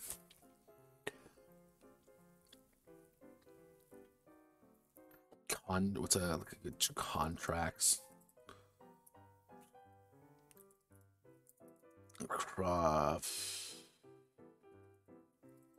What's a good game with contract pay?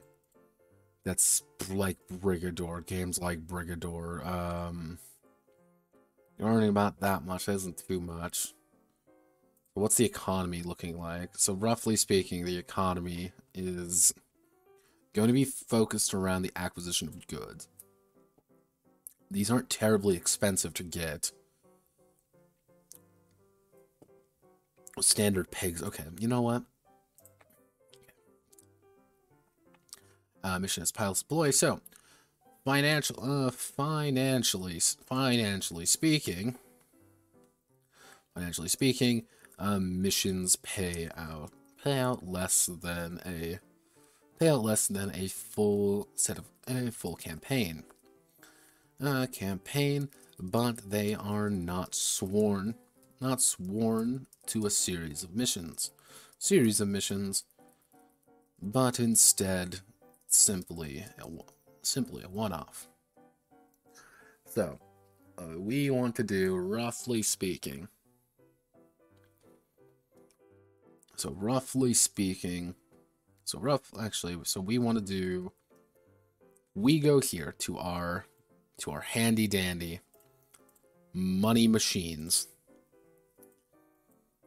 So we want to put you right there. So, payment. So we want to do difficulty. So we want to do difficulty of job, and then payment, and then we want to do variation.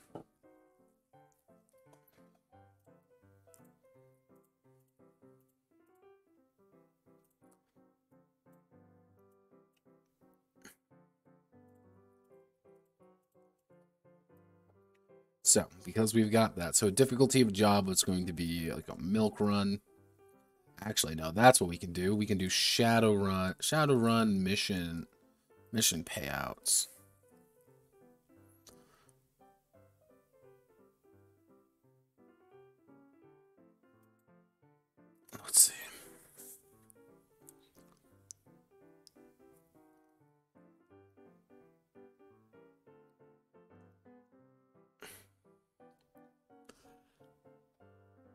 Things are automated.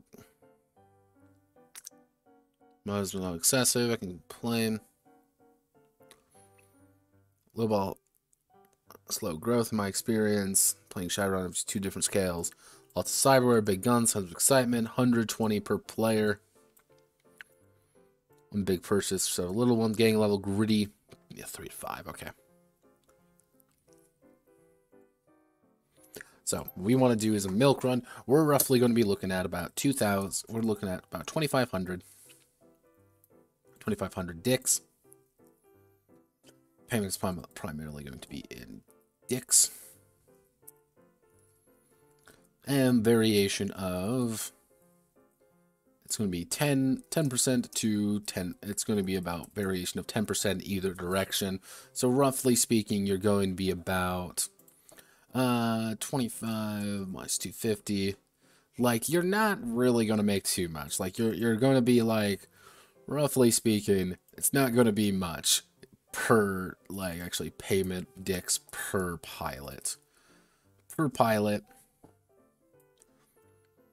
And then we can actually add in this one right here with the idea being like payment dicks company.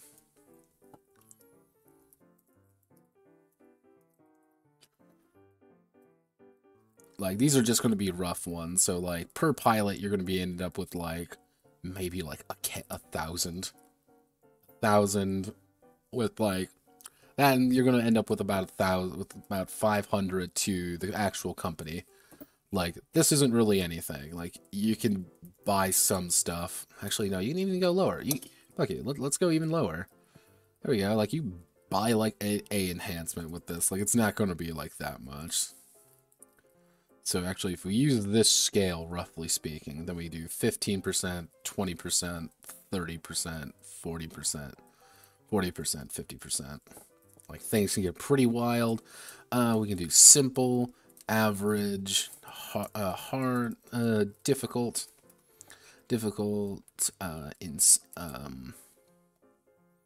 complex, or insane. So you're going to get a kit about 750. You're going to get about 500 out of this. You're going to get about 1.25.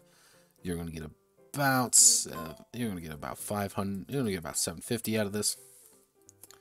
If we increase it by 25 roughly each time, so it's going to be about we'll say about 1,000, about 1,200 at this point. Actually, about 1,000 at this point. That means every pilot's going to be making roughly like maybe 1.75. 2 grand. You're going to be making about 2.5. 2,500, and you're going to be making about 3,500 here. Because if we use these, yeah, like you're in the money when it comes to this. Like, you're making some good money. So yeah.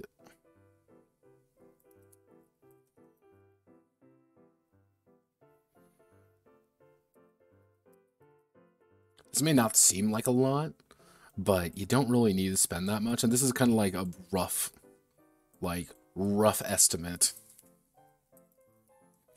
Rough estimate of payment.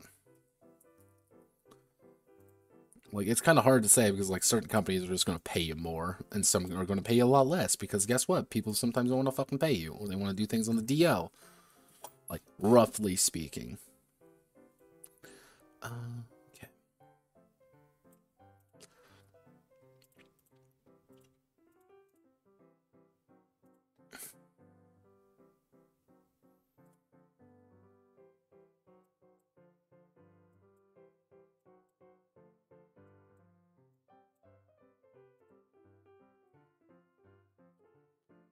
That reminds me, I gotta go, like, I forgot, you gotta do this for some reason.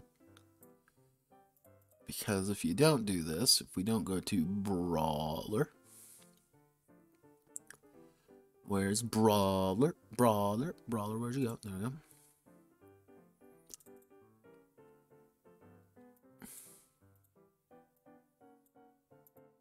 What the fuck? Why are you doing this? You don't need to be that big. Cell padding 0. make you smaller? Can I make you smaller here? Oh, wait, no, I can't. Oh, wait, okay, this, I need to do this. Maybe if can I do, oh, fuck me. Back. Why did I do this to myself? Oh, no! What's the hotkey? Oh, I don't know the hotkey, fuck. There's gotta be a hotkey for this, right? Actually, unmerge. Unmerge, there we go. Then we move everything up like where it's supposed to be. And I am a literal genius. Thank you all for coming to my TED Talk. I will not be coming back. No. Ow. Control C. Pigs. Oh no. This is going away now. God, I fucking hate tables, and I hate tables in Google Docs. There's no good way of doing tables in Google Docs. I will never find a good way. It will forever be my bane.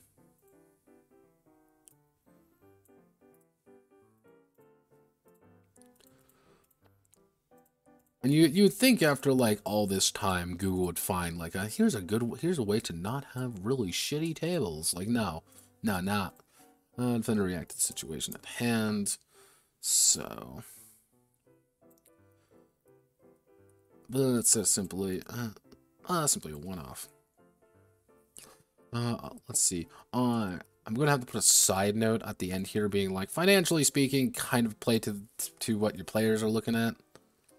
Like, if your players are like, me want more cool stuff, then obviously give them more shit to work with. Like, let them... What the fuck? Your players are going to be able to tell you, like, exactly what they want. Always Why are you doing this? Why? Let's say I want to do that. Okay, this is working. Let's move it over. All right, this is fine. We're going to move it over a little bit more. Okay. Like, your players are going to be able to tell you what they want. And if your players don't tell you what they want, get new players, please. Like, please.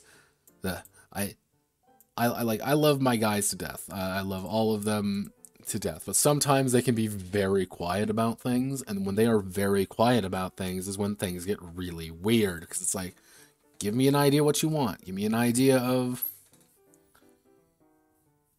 like, an idea what you're actually, like, what you're looking for, because the more you give me, the better I can react. So, those are the rough ones, and then we need to do campaigns. So, campaigns.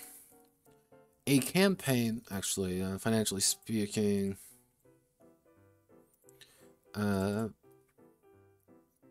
roughly speaking, well, they not want to see your mission simply one-off. This is also reflected in the reputation, gain, and loss. Gain and loss, it is minimal.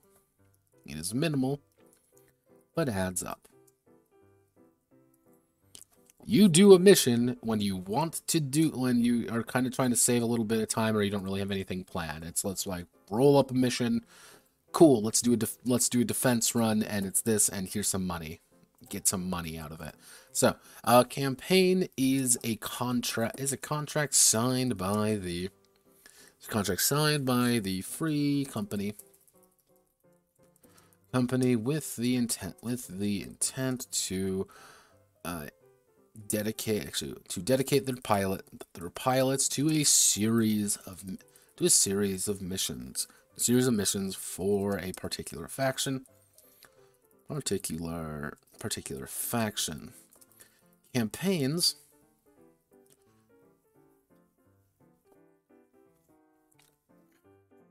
Campaigns come in one of two varieties: informal and formal campaigns.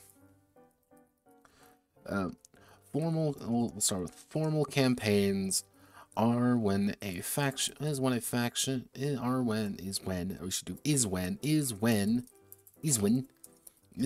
a faction hires the free company to perform what's necessary of them. These can be clearing out Zep hives on a new frontier world, escorting and on managing a new mining hub, or eradicating a new pirate band that has set up in the area. Formal campaigns are often 3 to 5 missions in length. 3 to 5 missions in length, and require the pilots to obey the various contracts that they have signed. With the faction. Sometimes it is to be pleasant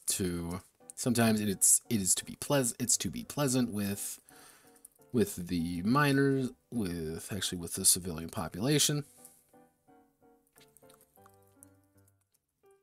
Other times it may be a backroom deal to simply deal with the pirates once and for all without properly sending them to justice. Because yeah, you're signing a contract is what you're doing. Each informal campaigns are a series of 2 to 4 missions, and are vaguely strung together, or may be for a particular area over a faction. Often there is no contract signed for these, but allows mission control to create a campaign of quote one-off missions. Because remember, you only pay out at the end of missions. You only have to pay upkeep at the end of a campaign rather than a couple missions. Because I think that's fair, just so you don't go bankrupt immediately.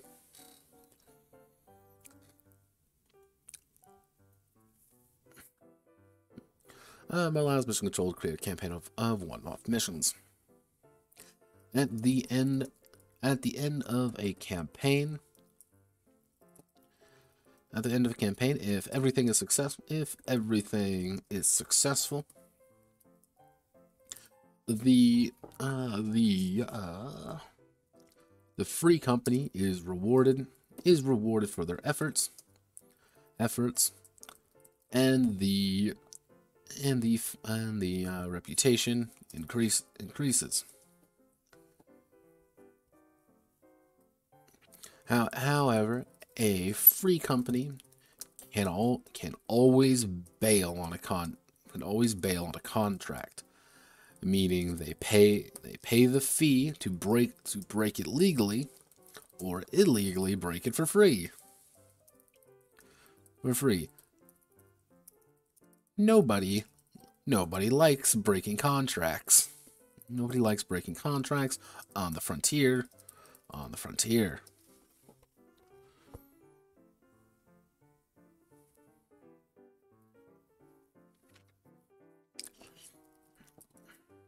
Sometime at the end of the campaign, if everything is successful, payments for maintenance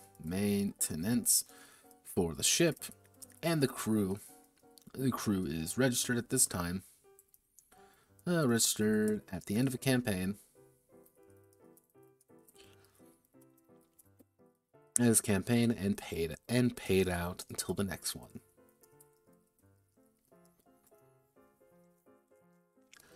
Campaigns do have one catch. Unlike missions, which at the end require only minimal payment. Actually, what do I be a dick and have people pay to repair it? Yeah, actually, no, we can do that. At the end of the campaign, the catch is that campaigns are usually fairly rapid. Not allowing the crew to fully maintain and upkeep their pigs to the fullest degree. There we go. Informal campaigns.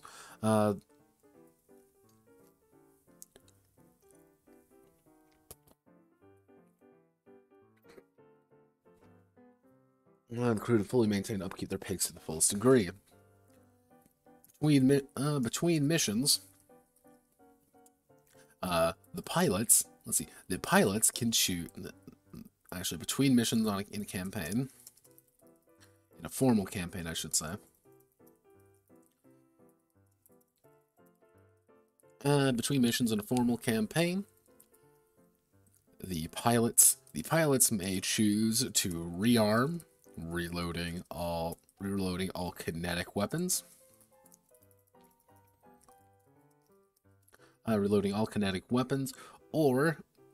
fix 2D of their pig's armor. Yeah, we'll just say no 1D. If we want to be really cruel, you can fix 1D of your armor. No, 2D. We'll be nice.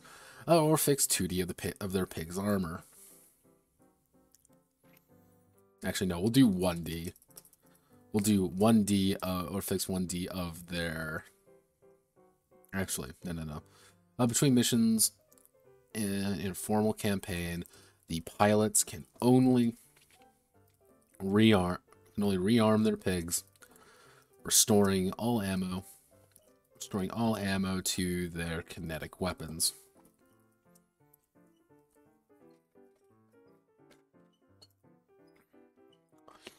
All damage sustained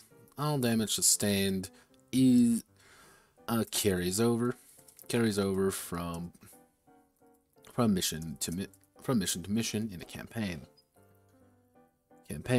But the pilots can swap their pigs during this time as well, which is one thing I encourage you to do. I encourage you heavily to, if you're in a pigs and you get really damaged, swap to another one you may own, which is a big thing for the pilots who constantly acquire new hardware, new things that they want to give, like a repertoire of like maybe 2-3 pigs that they can swap between pretty regularly with their own, benefits and drawbacks.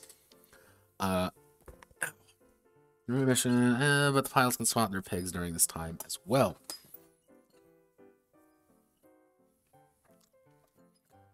So we've got this. We want to put campaigns here.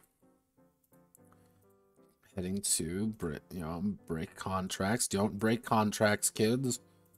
Don't break contracts in real life either. That's very bad. And remember, everybody, if you ever get paid to do a contract, rough estimate of pay. Let's boost this up. We want to get about 1,000. 1250.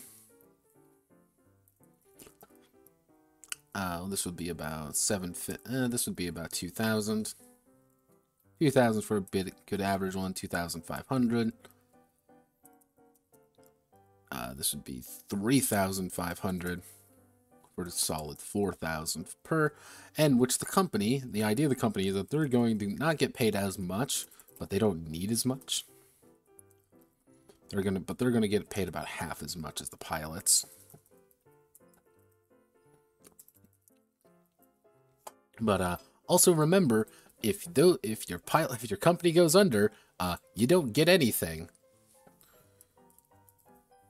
Which is going to be like a thing. Like if your company is going under like horribly, like you're going to pay for it. Like they'll just take it out of your paycheck to do it, because like, hey, it's your job, to ta-da, don't worry everybody, we're going to pay for it, or none of us have a job anymore.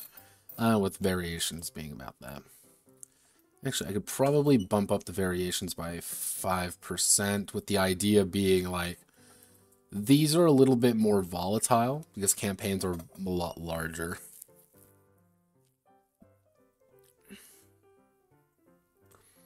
So what we want to do is repair work.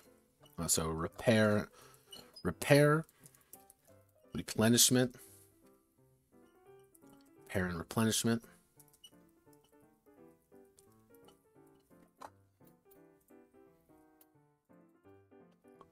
So we need to do heading 2 on that. So yeah, that would be correct. So we go here. So maintaining a pigs is not cheap. Maintaining a pigs is not cheap. And it's up to the pilot to maintain and keep their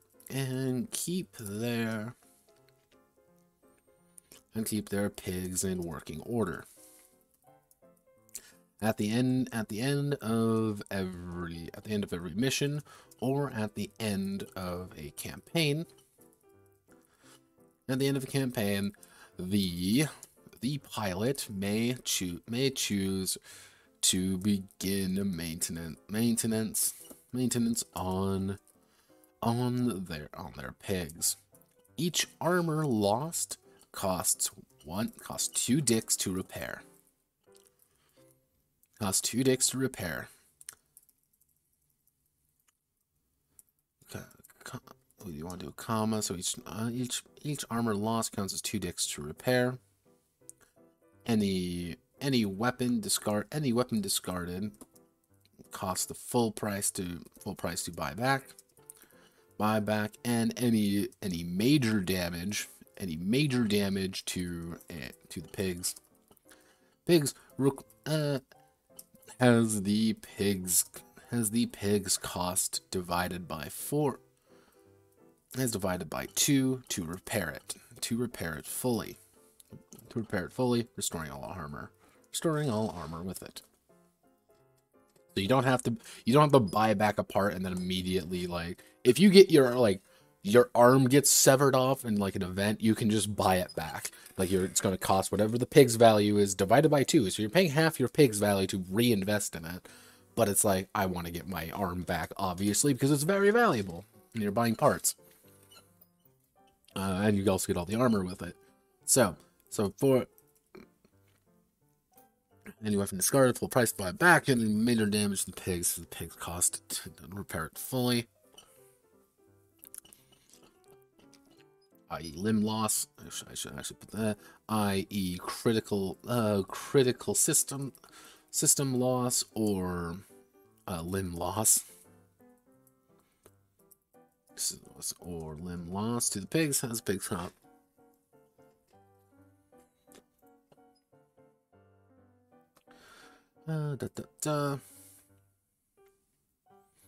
So for example, we want to do for example. Let me see if I can remember our 2 pilots' names. Carter, let's say Carter Yamaguchi's. For example, Carter Yamaguchi's Soldata Hound took 20 armor in damage last mission. He has to pay 40 dicks to repair it fully. This isn't a lot. That's the idea. It's not supposed to be a lot. It's just supposed to be a small drain on your resources every time. 40 dicks to repair it fully. Uh, actually, outside of conventional conventional space, i.e., in deep space, or on an uninhabited planet, uninhabited planet, or with outside of conventional outside conventional space, or among hostiles, or among the greedy. The Dix cost to repair armor may increase up to 10, or 12, depending on the resources available. Keep that in mind when purchasing or taking damage, when purchasing new gear. So it's kind of the idea of like, to actually repair my armor, and we're in a place that's really shitty, we might end up with a place where I have to spend like 8 dicks per thing, which that 20 armor now is costing me 160 dicks to repair, or it's going to cost me 200 dicks to repair. And it's like, well, I'm investing a lot of money into this, and I'm not really getting that much out of it. So it's like, well, shit. And like, maybe you want to improve something to actually get a little bit more money out of it. Maybe that's what you want to do. Keep in mind when purchasing new gear. Or pigs. Let's see. The pilot doesn't need to fully prepare their armor. Doesn't need to fully repair their armor. If they don't wish to, but exposed armor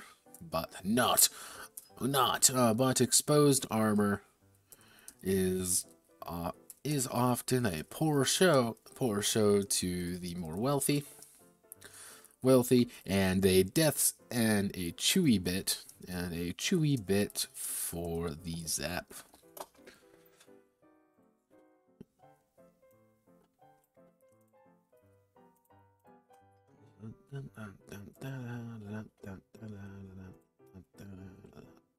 So it's kind of the idea, like, you aren't, as a pilot, it's your job to make sure that your thing actually fucking works.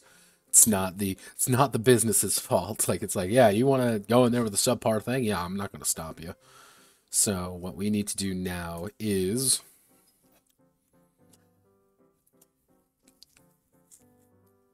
improvement, tweaks, improvement, and beyond. The pilot is rarely static. They will change. They will change and morph along with their pigs, becoming more than the sum of their parts. At the end of a campaign, every pilot is awarded a spattering of experience. We'll call it pilot points, experience points.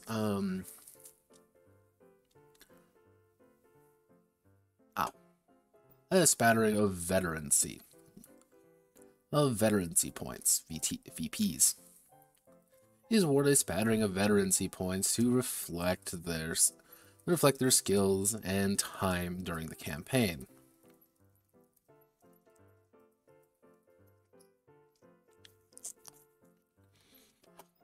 Often these are the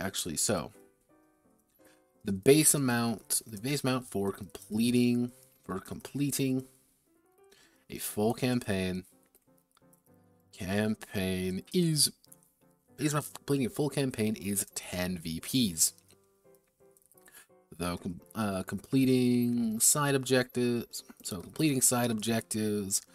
performing feats of heroism, Actually, we want performing feats of heroism. Performing extraordinary feats. Extraordinary feats. Or displaying courage in the face of adversity. Or displaying courage may award up to 5 additional VPs. Yeah. May award up to 5 additional VPs. VPs can be spent on the pilot themselves, increasing their attributes by 1 for each VP. So VPs can be spent on the pilots in a variety of ways. So what we want to do is our basic way is increase attributes by +1. Increase attribute by +1 for 1 VP. Increase skill rank by +1 for 3 VPs. Well, actually, we'll say 4 VPs. So at most, you're gonna be able to increase 2 ranks every major campaign. Gain a pilot skill, which is going to cost 10. Gain a Kyle for 10 VP. And that might be another thing on the weekend I do. Just like, here's a bunch of pilot skills. Have fun. Fuck you. So increase attribute. Trade out. How do you want to sell out? Sell VPs. Sell 1 VP for 250 dicks. So technically, you can get 2,500 dicks by just selling all of your VPs. Actually, we'll say is 5 to 10 VPs.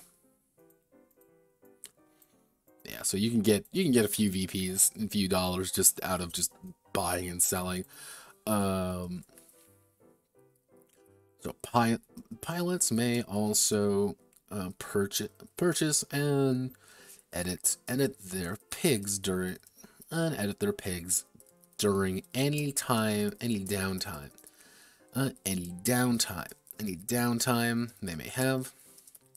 they may have between missions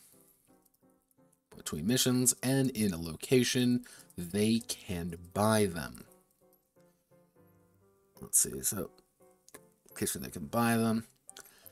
Tweaking raises the cost. Tweaking depends on the location. Depends on the location of the pilot and pigs being worked on. Similar to how repair works. Tweaking by 1% may cost 1 dix to around 20 dicks. Depending on similar to how repair works, tweaking by 1% may cost to around 20 dicks, depending on the local situation and presence of parts.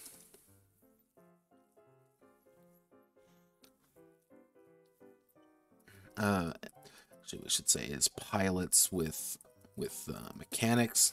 With the mechanics skill, can reduce the cost by half as long as they have. Let's see, reduce the cost by half as long as they have they reduce the cost by half to a minimum of 1.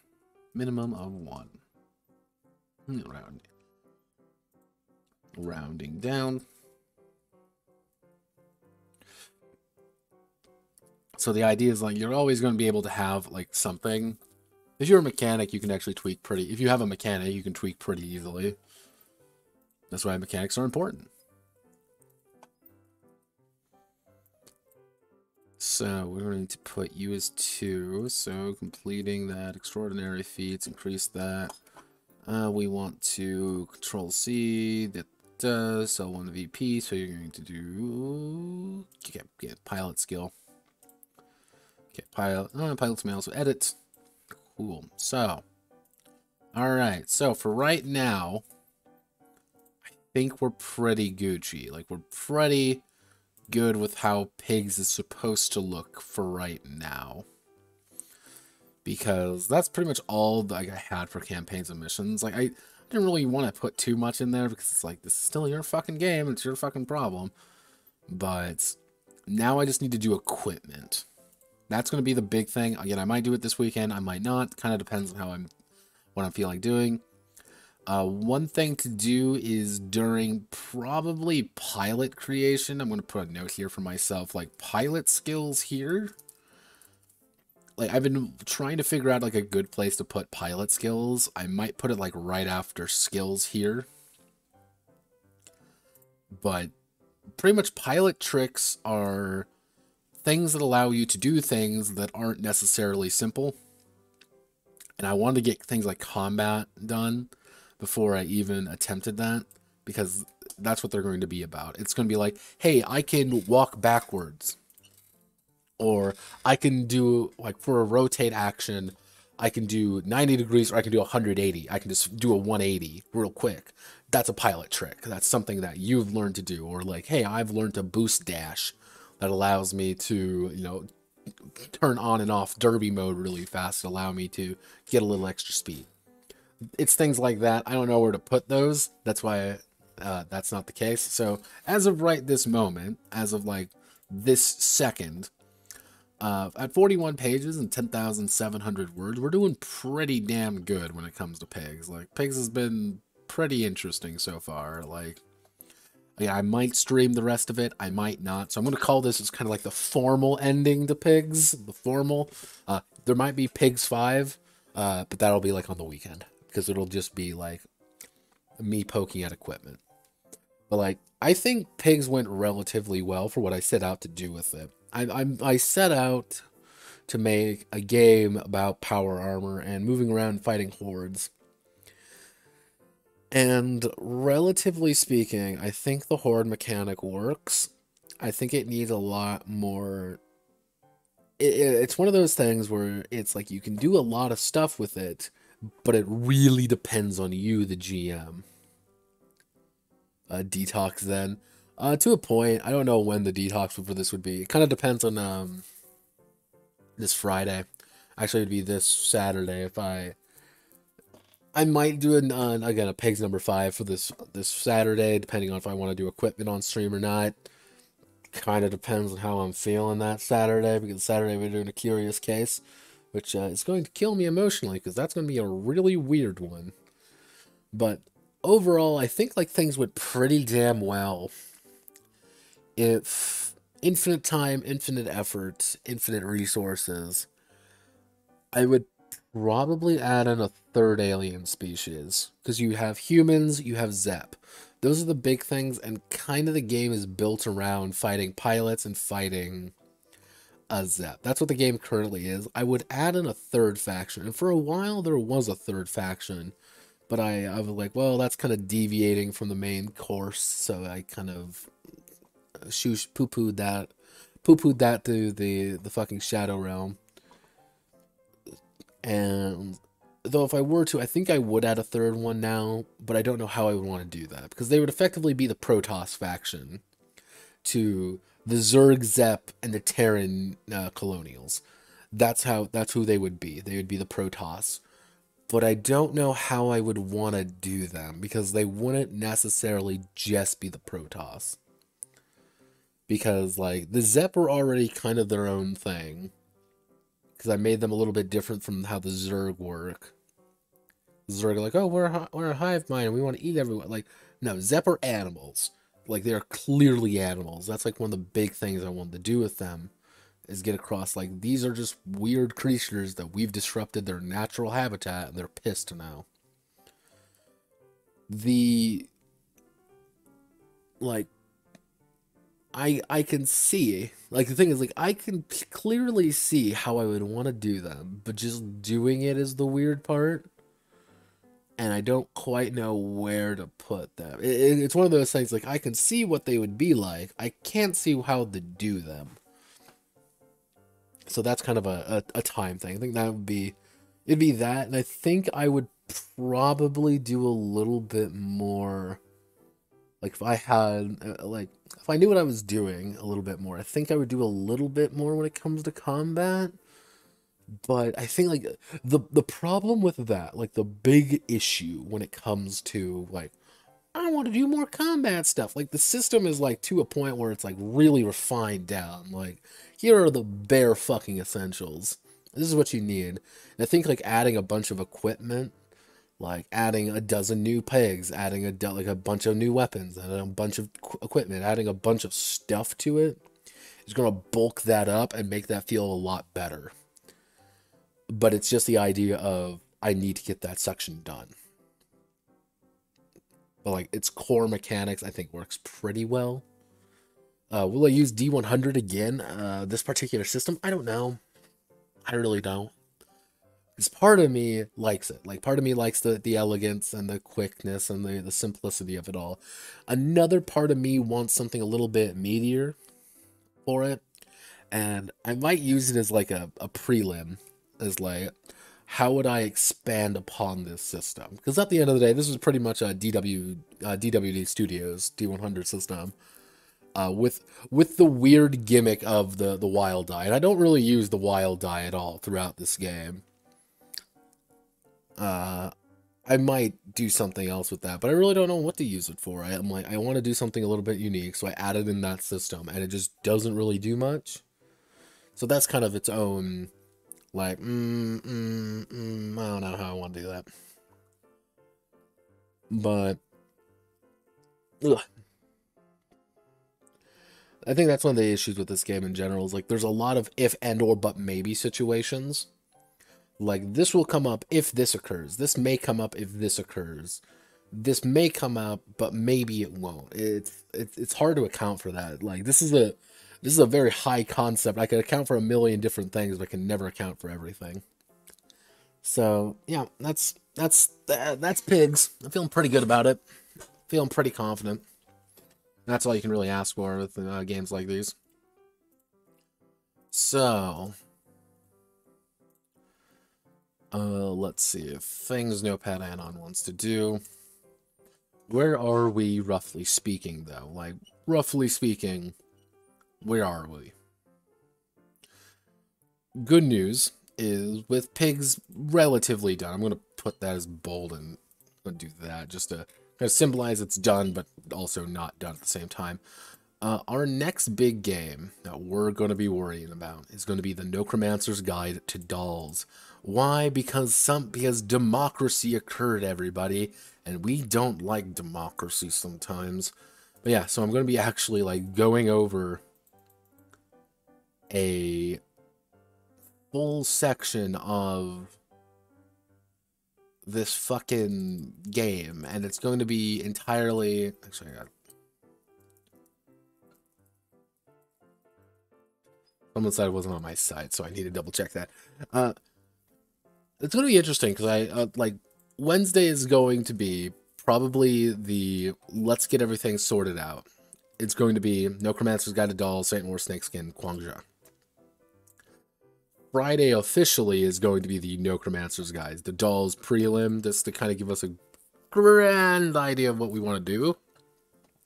As well as me going over Necronica again. This is going to be me. I kind of sped through Necronica during that one stream. Because Necronica is actually both very uncomplex, but very complex at the same time. And it's kind of dull to explain. And I didn't really want to get party vanned. So, I'm already going down the party van train. May as well embrace it this Friday. Other things that are in progress, or to various sections. Effectively, Kwangja is going to be both last 6 shots and into the Badlands system. Like, these two are going to be Kwangja. That is just how it works. Let's see. 100 Lotus Blades. I wanted to be its own thing. Like, very distinctly its own weird thing. Depending on how Kwangshu, I shouldn't be 100 Lotus Blades may just be that. I don't know how I want to do that yet. But, let's see. Fashionista RPG is, in fact, just Satan War Snakeskin. And that reminds me, Helljumper Power Armor Killdozer RPG. Donk. Don't need to worry about you anymore. Let's see. The other oddity. The oddities that are a little bit... Flesh Mech Annihilator is getting worked on. I do like one or two abilities every like week because there are 300 fucking abilities in that game, and it kills me to look at. It's just long and annoying. Yige Minzu, the book is done for this. Actually, I should put this as kind of like a bold, like, the book is done. Like, I have it, you know, PDFs, everything looks really nice on it. Well, as nice as I can make something look.